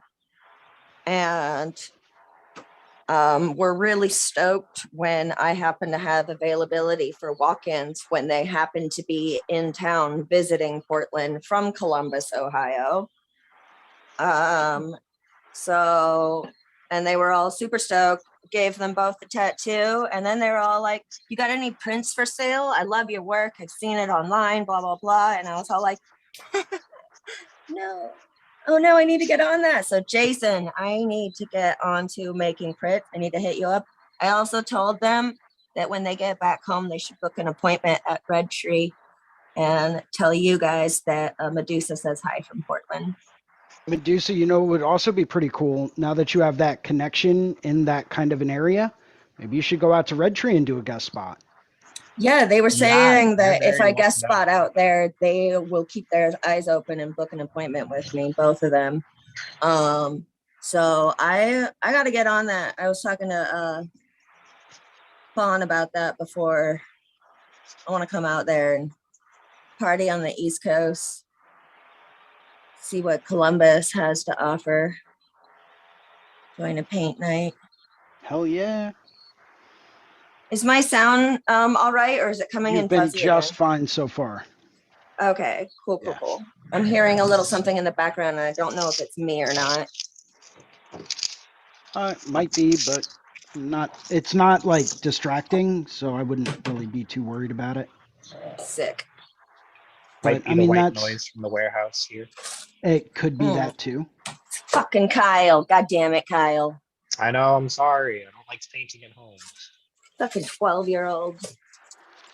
But back on the topic of prints, like I wasn't trying to, plug anything, but it's something that I found. I started getting prints made of certain things a few years back. And the first few years that I made prints, I never sold a single one of them. I ended up giving most of them away. I think I sold like 3 of them out of maybe 50 that I got made.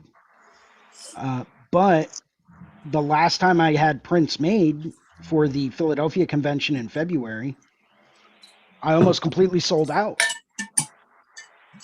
And granted, I was pricing them a little bit differently, and I was doing better paper. I was doing, smaller designs that were easily frameable, as opposed to like really weird off-size designs. Like Derek Turcotte size prints. Pretty much, yeah. They were little 8x10s, man. Oh no! So sometimes he'll do prints at a smaller scale, but Derek Turcotte, he's an artist out of Canmore. He does beautiful tattoos, but he also does like really big airbrush paintings, like 5.5 feet by like 4.5 feet. He had some of them at the Deadly Show, yeah. Yeah, and he'll do like prints of that full size. It's ridiculous. Yeah. Yeah, getting like full-size prints made gets really expensive. Especially if you want them done on like good quality paper and stuff like that, it gets really, really expensive. Canvas prints can be a little bit less expensive, but it also depends on where you get them done and like the type of canvas and all that stuff. But back on topic, like I was doing stuff that was more affordable. So that could be a reason why my stuff started selling a lot better. A lot of times people want something small to take away, especially at like a convention or a show. They just want something that they could carry around, maybe throw it in a backpack or something like that, not have it get damaged. So like 8 by 10, 8.5 by 11, sometimes even 11 by 17 or 11 by 14. Usually the better bets when it comes down to print sizes. Obviously, you can do whatever you want, but that's just a little piece of advice for anyone out there listening that may want to get prints made. Go with some smaller stuff. I was thinking about doing like 5 by 7 prints. 5 by 7s are good. Tiny little postcard size. Yeah. You can fit 2 of them into one picture frame together type thing. Yeah. Figured those would be something that I could like crush out real quick and then get just out there while I don't have any prints for sale. And then I can work on bigger stuff while I have those up for grabs type thing.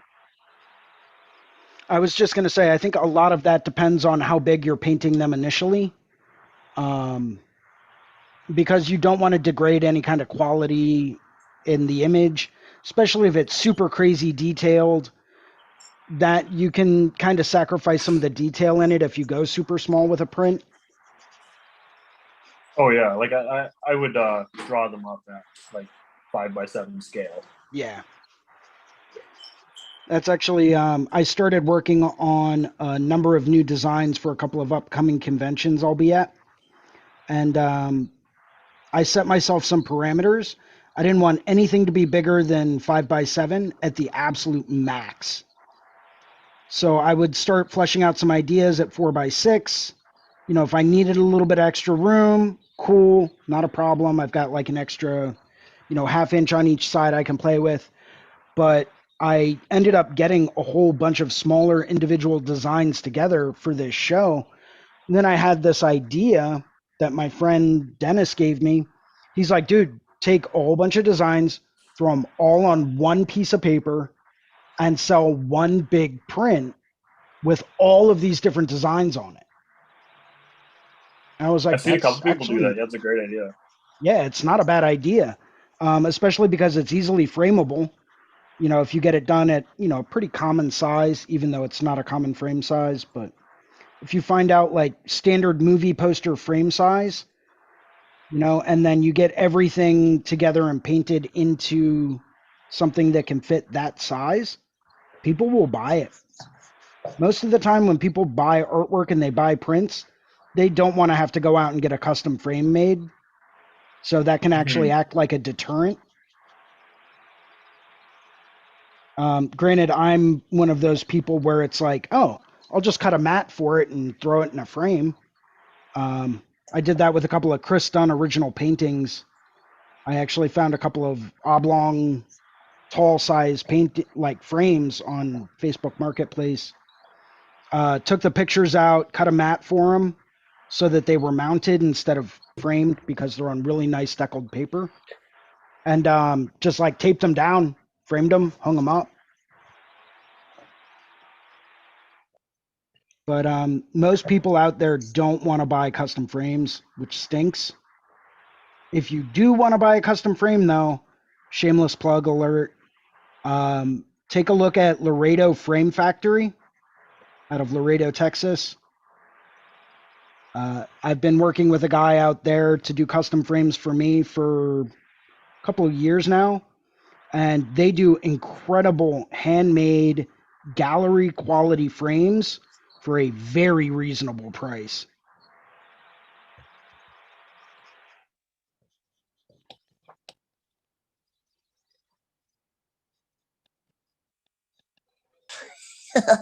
My phone is blowing up right now. Why? My coworker just got to work and she's cold because the AC was running all night, and I accidentally took her sweater home. Oh. And my response was like, don't you still have my sweater? She's like, no, I gave it back to you because she took my sweater home a few weeks ago. So Uh-oh. Sorry. I'm like, I was cold too. Sorry. See, I keep a hoodie at the studio just for that reason. Yeah, she does Just too. in case. And I used it. Yeah, mine's hidden. So, like, unless you know exactly where to go to look, you're never going to see it. No, I know where she keeps hers. And when she left work, I was like, I'm chilly. I'm gonna go put that on real quick. This is my bestie coworker that I have worked with at like 3 other jobs in the past 8 years. So Gotcha. we're very familiar with jacking each other's stuff. Yeah, as long as you're not that one coworker that's always like, yo, let me get a 9-liner. Oh, and can I get a 15 mag too? And they do that like all the time. I ran before my recent shipment from True Tubes came in, or True Tattoo, huge order, which I was really, really, really fucking stoked on because I needed that so bad. I had just gotten so low on my needle inventory and had missed the tattoo supply store by like a few minutes before they closed for the weekend last weekend, and basically had to be like, here's some money, can I use some cartridges? I got an order, I swear it's coming in any day now, but until then I felt like such an asshole. But now I'm the guy, now that my packages come in, I'm the guy that's super stocked up. So anybody can come to me when they have a necessity. So it goes around. Yeah, well, I mean, every now and then it's not a big deal, but I used to work with a guy where it was like every week he'd be like, yo, you got anything smaller than a 7? And it's like, you know I do. Why are you even asking? You know, how about this? How about you pick up a box of tight 5s? There you go. He's like, yeah, but like I just need it for this one tattoo. Sure enough, 3 days later, hey, do you have any of those 5s left? Yeah, Yes. that's annoying. Yeah. Yeah. And I think it's just because they never bothered to set up accounts with any place. They never bothered to like, so they would always try to jump on other people's orders because they just never bothered to get their ducks in a row as far as like setting up an account, ordering your supplies, getting used to the process. So it was annoying for a while, but I called them out on it enough times that they got the message. Yeah, I'm lucky that our shop is like just a few blocks away from Coalition Tattoo Supply, which is a tattoo supply showroom for licensed artists. And they have a location in Seattle and a location in Portland. And whenever we're out, we'll like send the counter girl down and just be like, here's some money, we need this, this, and that, you know. Or if somebody's all like, hey guys, I'm doing a coalition run real quick, does anybody need anything, in our group chat and pick up stuff for each other. But they also close early and are closed on the week during the day and are closed on the weekend. So if you don't miss it, you're screwed. Yeah. Or if you miss it, you're screwed. And yeah, no, sometimes I'm waiting on that online order to come in and run out just like the day before my restock comes in, because I'm bad at math and I don't know how to calculate and keep track of things. I'm sorry, I'm a baby tattooer. I'm learning. So we actually found out about a year ago that there was a tattoo supply delivery service in our area. Yeah, So those we are have starting a to become big panel pretty van that popular. drives around every other Friday, and they carry just about everything you can imagine. They don't carry some of the stuff that I use, like they don't carry raw pigments. So I still have to order that online.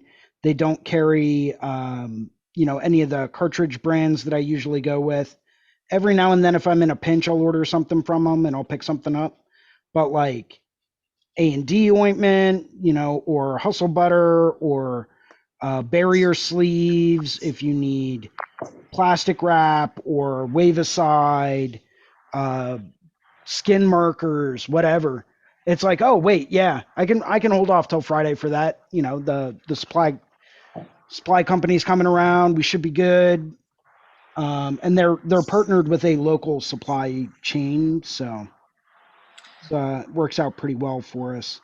Yeah, I've heard about that. When I was in Phoenix at Blind Tiger, they have a supply guy that stops by every Friday too.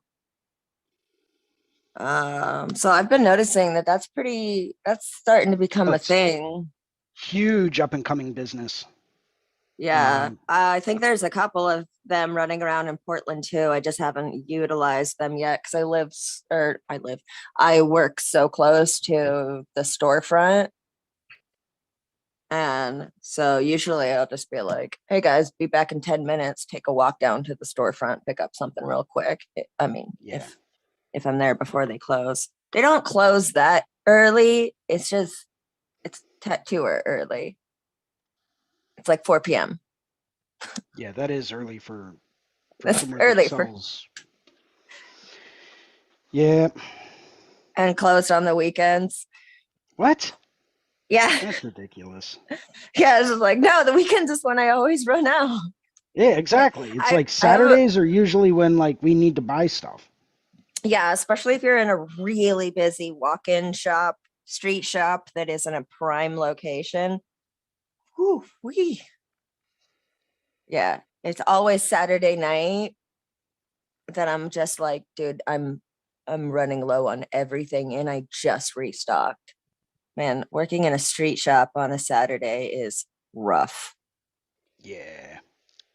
But it's an Do easy you way to buy hop the extras fence. when you restock? I've started upping my orders now that I'm like still calculating how much I go through and how much time, and instead of randomly buy, because I'm still a baby, you know, I'm still learning these things. I'm still learning how to maintain my inventory. I'm also learning what needles do I use most often, what needle sizes and groupings and stuff do I use most often that I need to keep more supply of versus these random sizes that I have ordered in the past that I never ended up using and things like that. So yeah, like with my bug pin 5 liners, I order like 3 to 4 boxes of those at a time, and that'll carry me through a few weeks. You know, but if I'm doing like a 23 mag, I've just ordered 1 box of those because I don't use those that often. Then again, like I'm also only doing like small bangers. I'm not often working on large pieces because, like I said, baby, no, working my way up there. Yeah, I'm in the same boat. I was just curious if you order extras. Whenever I order stuff, I'm like, well, I know I go through a shitload of 3 liners, so better order like 4 box every time I restock. And I always have like 4 tubs of ink or tubs of inkies in my desk, which that used to be because I bought bought needles from a different supplier than who carried inkies. And if the only thing I was buying from the other supplier was inkies, it wasn't worth it to pay shipping for like one thing. So I'd buy like 4 or 5 of them at a time. But yeah, I always try to make sure I have a restock of everything I need duplicates of or what I know I go through a lot of. So I thought I'd see if you also did that. Yeah, I do. My good guys cart right now is sitting there. And it has I think the needle grouping I use the most is definitely bug pin 5s. I use that for so many things. I've got like 6 boxes sitting in my good guys cart, just ready, just a click away for when I get low. So those good guy bug pin 5s are pretty tight, just to give you a heads up. Tighter than a normal bug pin 5? They're pretty small. I used to get them all the time. And then I went back to standard number 12 pins for liners. And I really like their 3s. Their 3s are like a nice standard 3. But yeah, just giving you a heads up, they might be a little bit tighter than what you're used to. Even better. Bring it on. Bring it on. So I my started go-to, noticing that 5s are even too thick. which I find crazy. I use 5s for like everything. Even if I'm doing like a big sleeve outline, I'm like, I'll break out a tight 3 for like little gray lines and tiny little detail stuff. And then I almost always break out a 5 as well, just in case. Right? And then I'll go to Yeah, like I a usually do 9 and that then too. an 11. Do you notice much of a difference between 9s and 11s? So the 9s I use are the Black Claw Tight 9s. So Okay. they're made for illustrative style tattoos. If you work like right off the tips, you can usually get like a nice thin line off of them. But if you apply just a hair more pressure, you can usually get a little bit more of a bold line from them. So it's great for like sculpting and really calligraphizing lines quite a bit. Any lines that I do that I know I want to be bold, I'll hit them real quick with a tight 9. And then if I really want them to be super bold, I'll use like a loose 11 to kind of build them up. Okay, that's pretty interesting. Because what I've been finding recently is when I'm wanting to do a thicker lines, don't really get too many pieces that have super thick lines. But when I have wanted to do a bolder lines, I've found that like double lining with a 9 to get those thick parts is better than like breaking out an 11 for those little bits that I would need it for. Right. But even then, like going between 9s and 11s on a piece, like I don't notice much of a difference in their thickness. It's there, but it's not super drastic. So I'd usually jump up from like a 9 to a 14. So I was just curious what your process was like for that. Yeah. So if I want to stick with something a little bit looser, as far as a grouping goes, instead of using a tight 9, I'll break out a straight 7, because that's pretty similar to like a tight 9, and it's going to give me a little bit more flexibility. But the difference between like a straight 7 and a straight 11 is enough to notice a difference. But if I really need a super, super big line, I'm just going to build it up and sculpt it out. If I need a monster line, I'll just use a mag.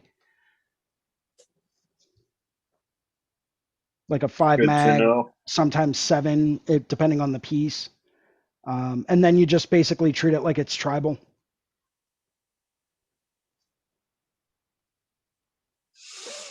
There's I know a guy out in Scotland, Mikhail Austberg, and I'll do a screen share of some of his works just so that you can visualize what I'm talking about. You want to talk about a guy that's incredibly fast and efficient with monster lines. There we go. This guy is known for just ridiculously huge line work.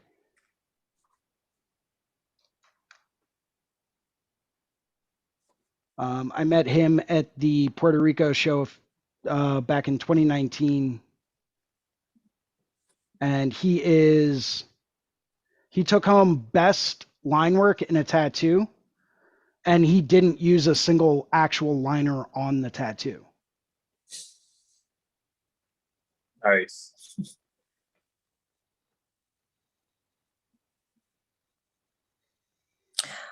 So like this is an example of what I was talking about.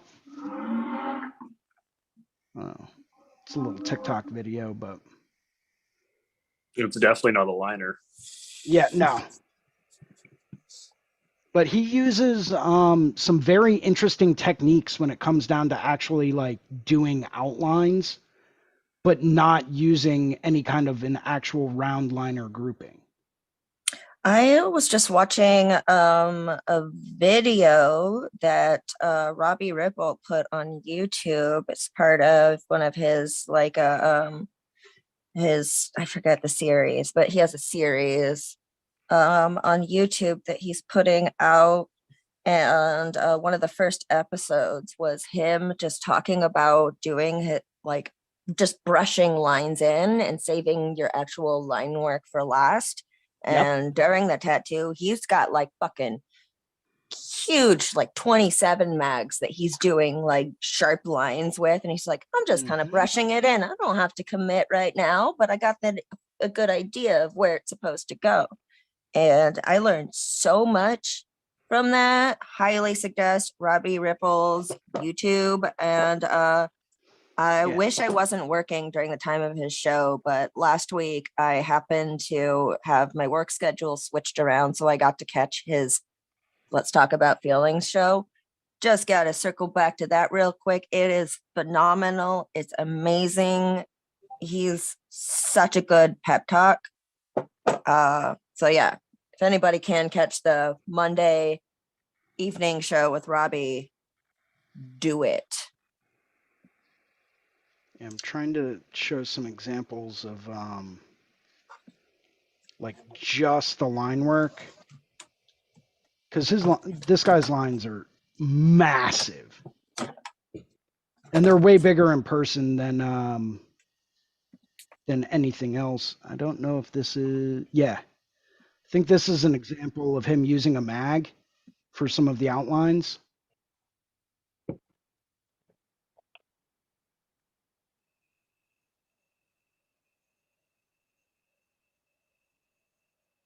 Yeah, just going through, using a mag, doing these bold lines. Like those lines are 1/4 inch thick. Just going straight in with a small mag to do your outlines. And they are crispy clean. I think he did that whole tattoo using it was like a bug pin 9 mag and like a bug pin 17 probably. Not a single actual liner was used.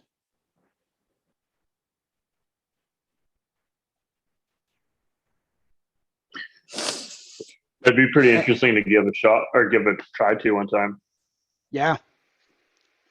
Yeah, it's absolutely phenomenal what you can accomplish using like a small bug pin mag and how solid it can be. Yeah, like those lines I can guarantee you are like a 1/4 inch thick at least. And yeah, he'll knock out like the whole outline on a full leg sleeve in one shot in 4 hours, 5 hours. Here's yeah, full line work, all done one day, one shot, no issues. And those lines are gigantic. Mother of liners. Jeez Louise. Yeah. Mother of mags. Jesus Louises. Yeah, he's also known for using things like 23 mags to do outlines with. So.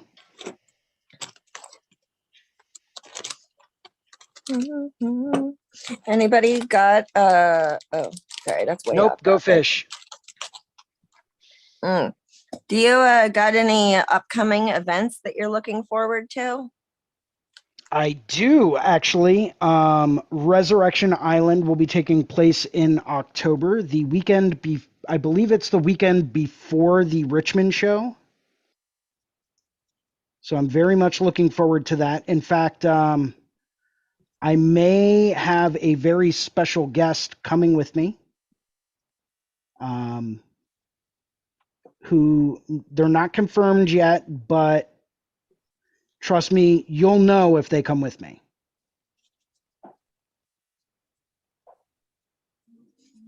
All right.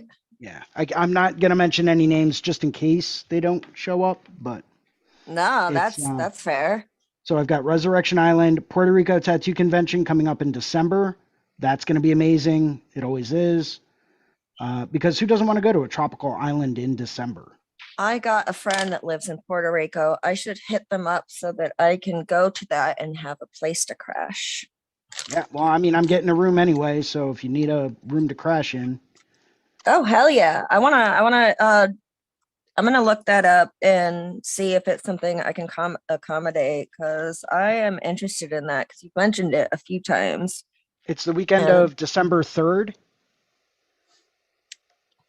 And it is, so I think Gabe said he's actually going to be there as well. And if all goes well, my friend from Malaysia is flying out and he's going to be able to work the booth with me. Literally on the opposite side of the world, he's willing to fly out to Puerto Rico just to work at the show with me. yeah, like I ain't even gonna, not even interested in working a booth. I'm not that good and I don't have the shit to get ready in time for that. But I am down to go just to attend the convention, browse, and learn what I can. Are there going to be seminars? No seminars, but the show is small enough that if you have questions for one of the artists that's working at it, you can walk right up to the booth and ask them. It's a very small, very personal, but very high quality show. And I mean, guys like Russ Abbott were at it and they were working at it. And if you wanted to, you could walk right up and talk to them. Phibbs will be there. Yalzi's always there. Talking to Yalzi is like a trip. It's Ooh. amazing. Ooh, I want to talk to Yalzi. It's so much because I am working on that huge Tino thigh Mhm. piece. That's who I told you to reach out to Yep. about it. Yep. And Yeah, it he is- thought my so- design was good. So I was all Yeah. like, I got your approval. So that's great. Yeah, it's a great place to go and network with a lot of bigger name artists. It's not necessarily a show that, and I try to explain this to everyone that's interested in eventually working at it. It's a show more for networking. It's like an artist retreat than it is a I'm going to go there and walk away making a whole bunch of money kind of show.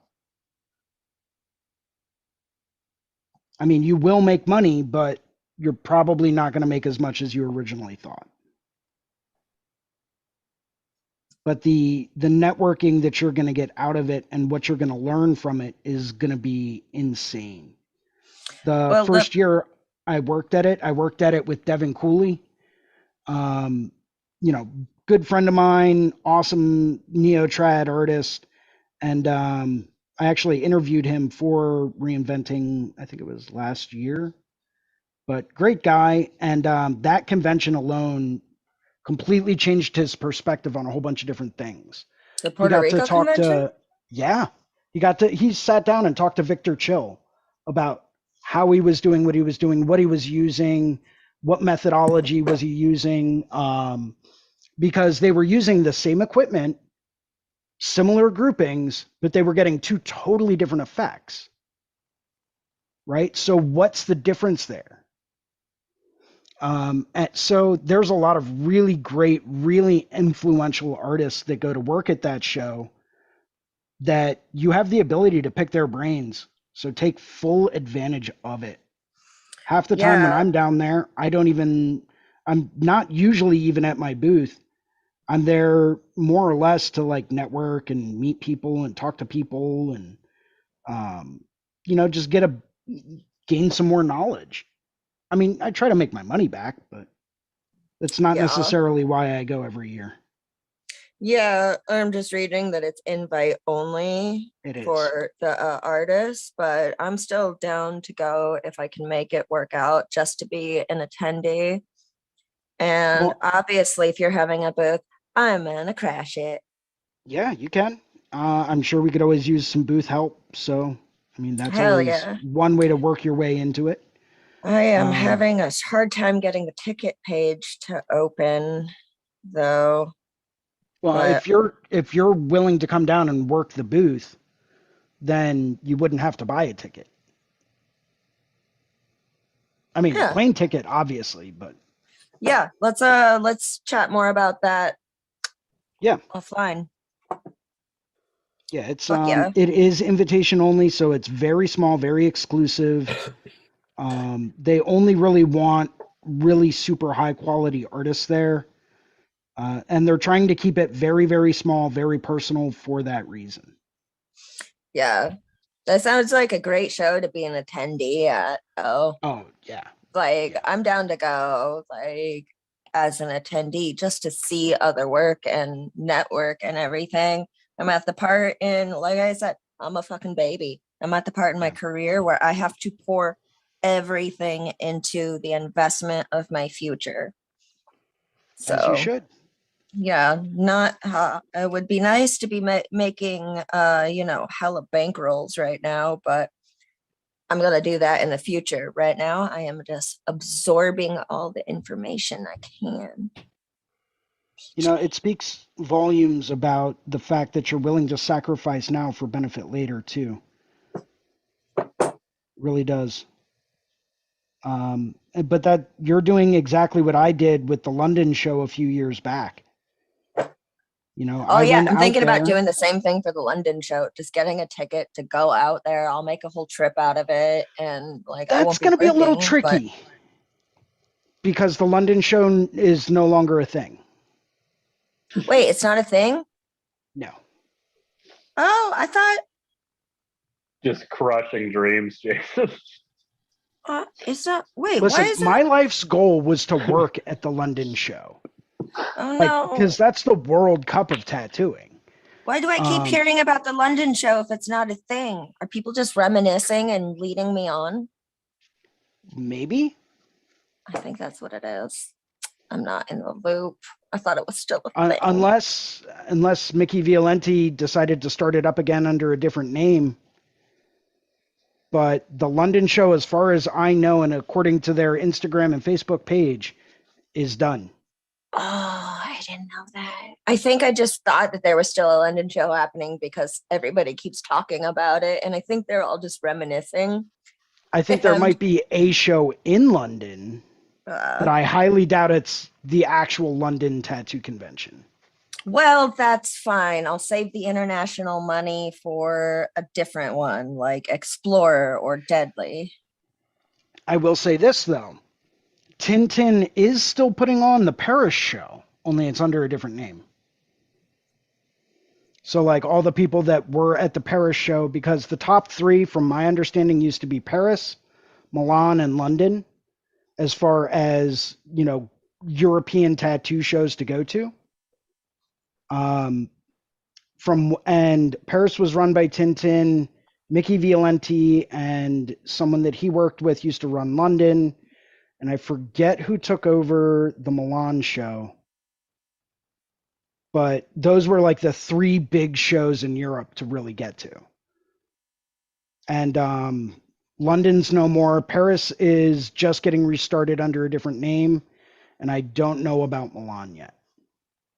But I've got my feelers out for that one. So I'll keep everyone posted. Yeah, keep me posted because I need more excuses to travel, and work-related excuses are my best excuses.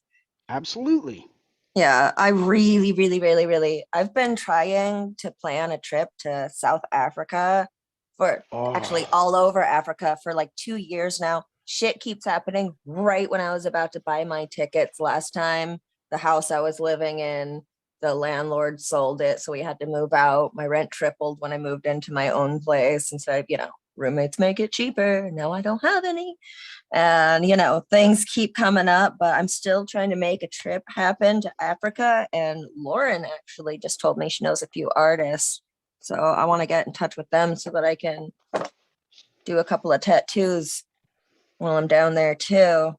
But, oh Yeah, my I'd God. love to go with you for that. South Yeah, Africa's been on my bucket list for a while.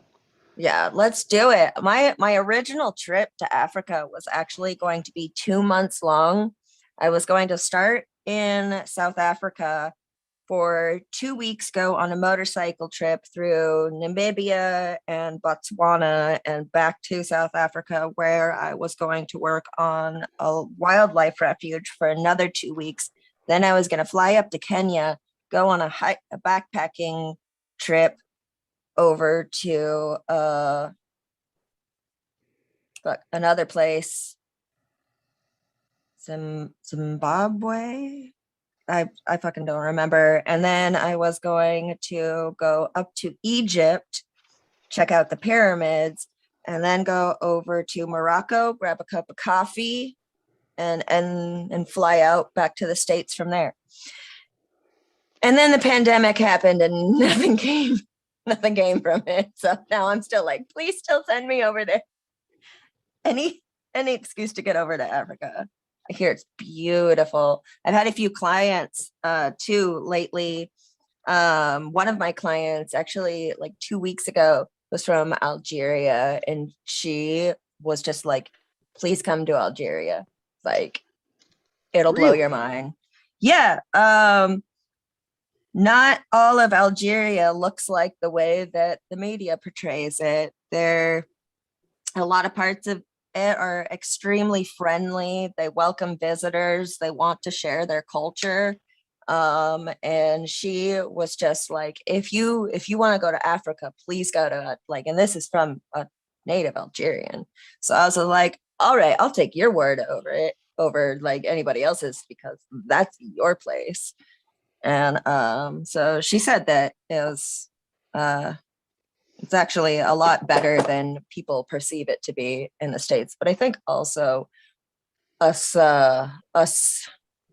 whiteys don't have a proper interpretation of other countries we haven't been to. Oh, very true. So I would agree with that wholeheartedly. also 100%, all media is all misleading. Let's just chuck that up right there. I wouldn't necessarily say that it's misleading. I would say that media companies such as, news networks and all that stuff, they're out for one thing: profit. Ratings and profit. What gets ratings? Lots of drama. Bingo. So let's only air the drama and the really bad stuff to get our ratings up and make a lot of money. Exactly. And that's exactly what they do. They know what sells. They know what's going to grab people's attention. And that's usually, really terrible things going on. It's sad, but it's the honest truth. And completely glossing over the fact that there are so many countries and so many nations over there that are so pleasant and so beautiful and have so much to offer. Every time I meet somebody from Africa, what they have to say versus what I've learned from media and news outlets is always completely different. And going over and having your own experience is what's ultimately going to determine that. Because until you've been, seen, and done that, how do you really know?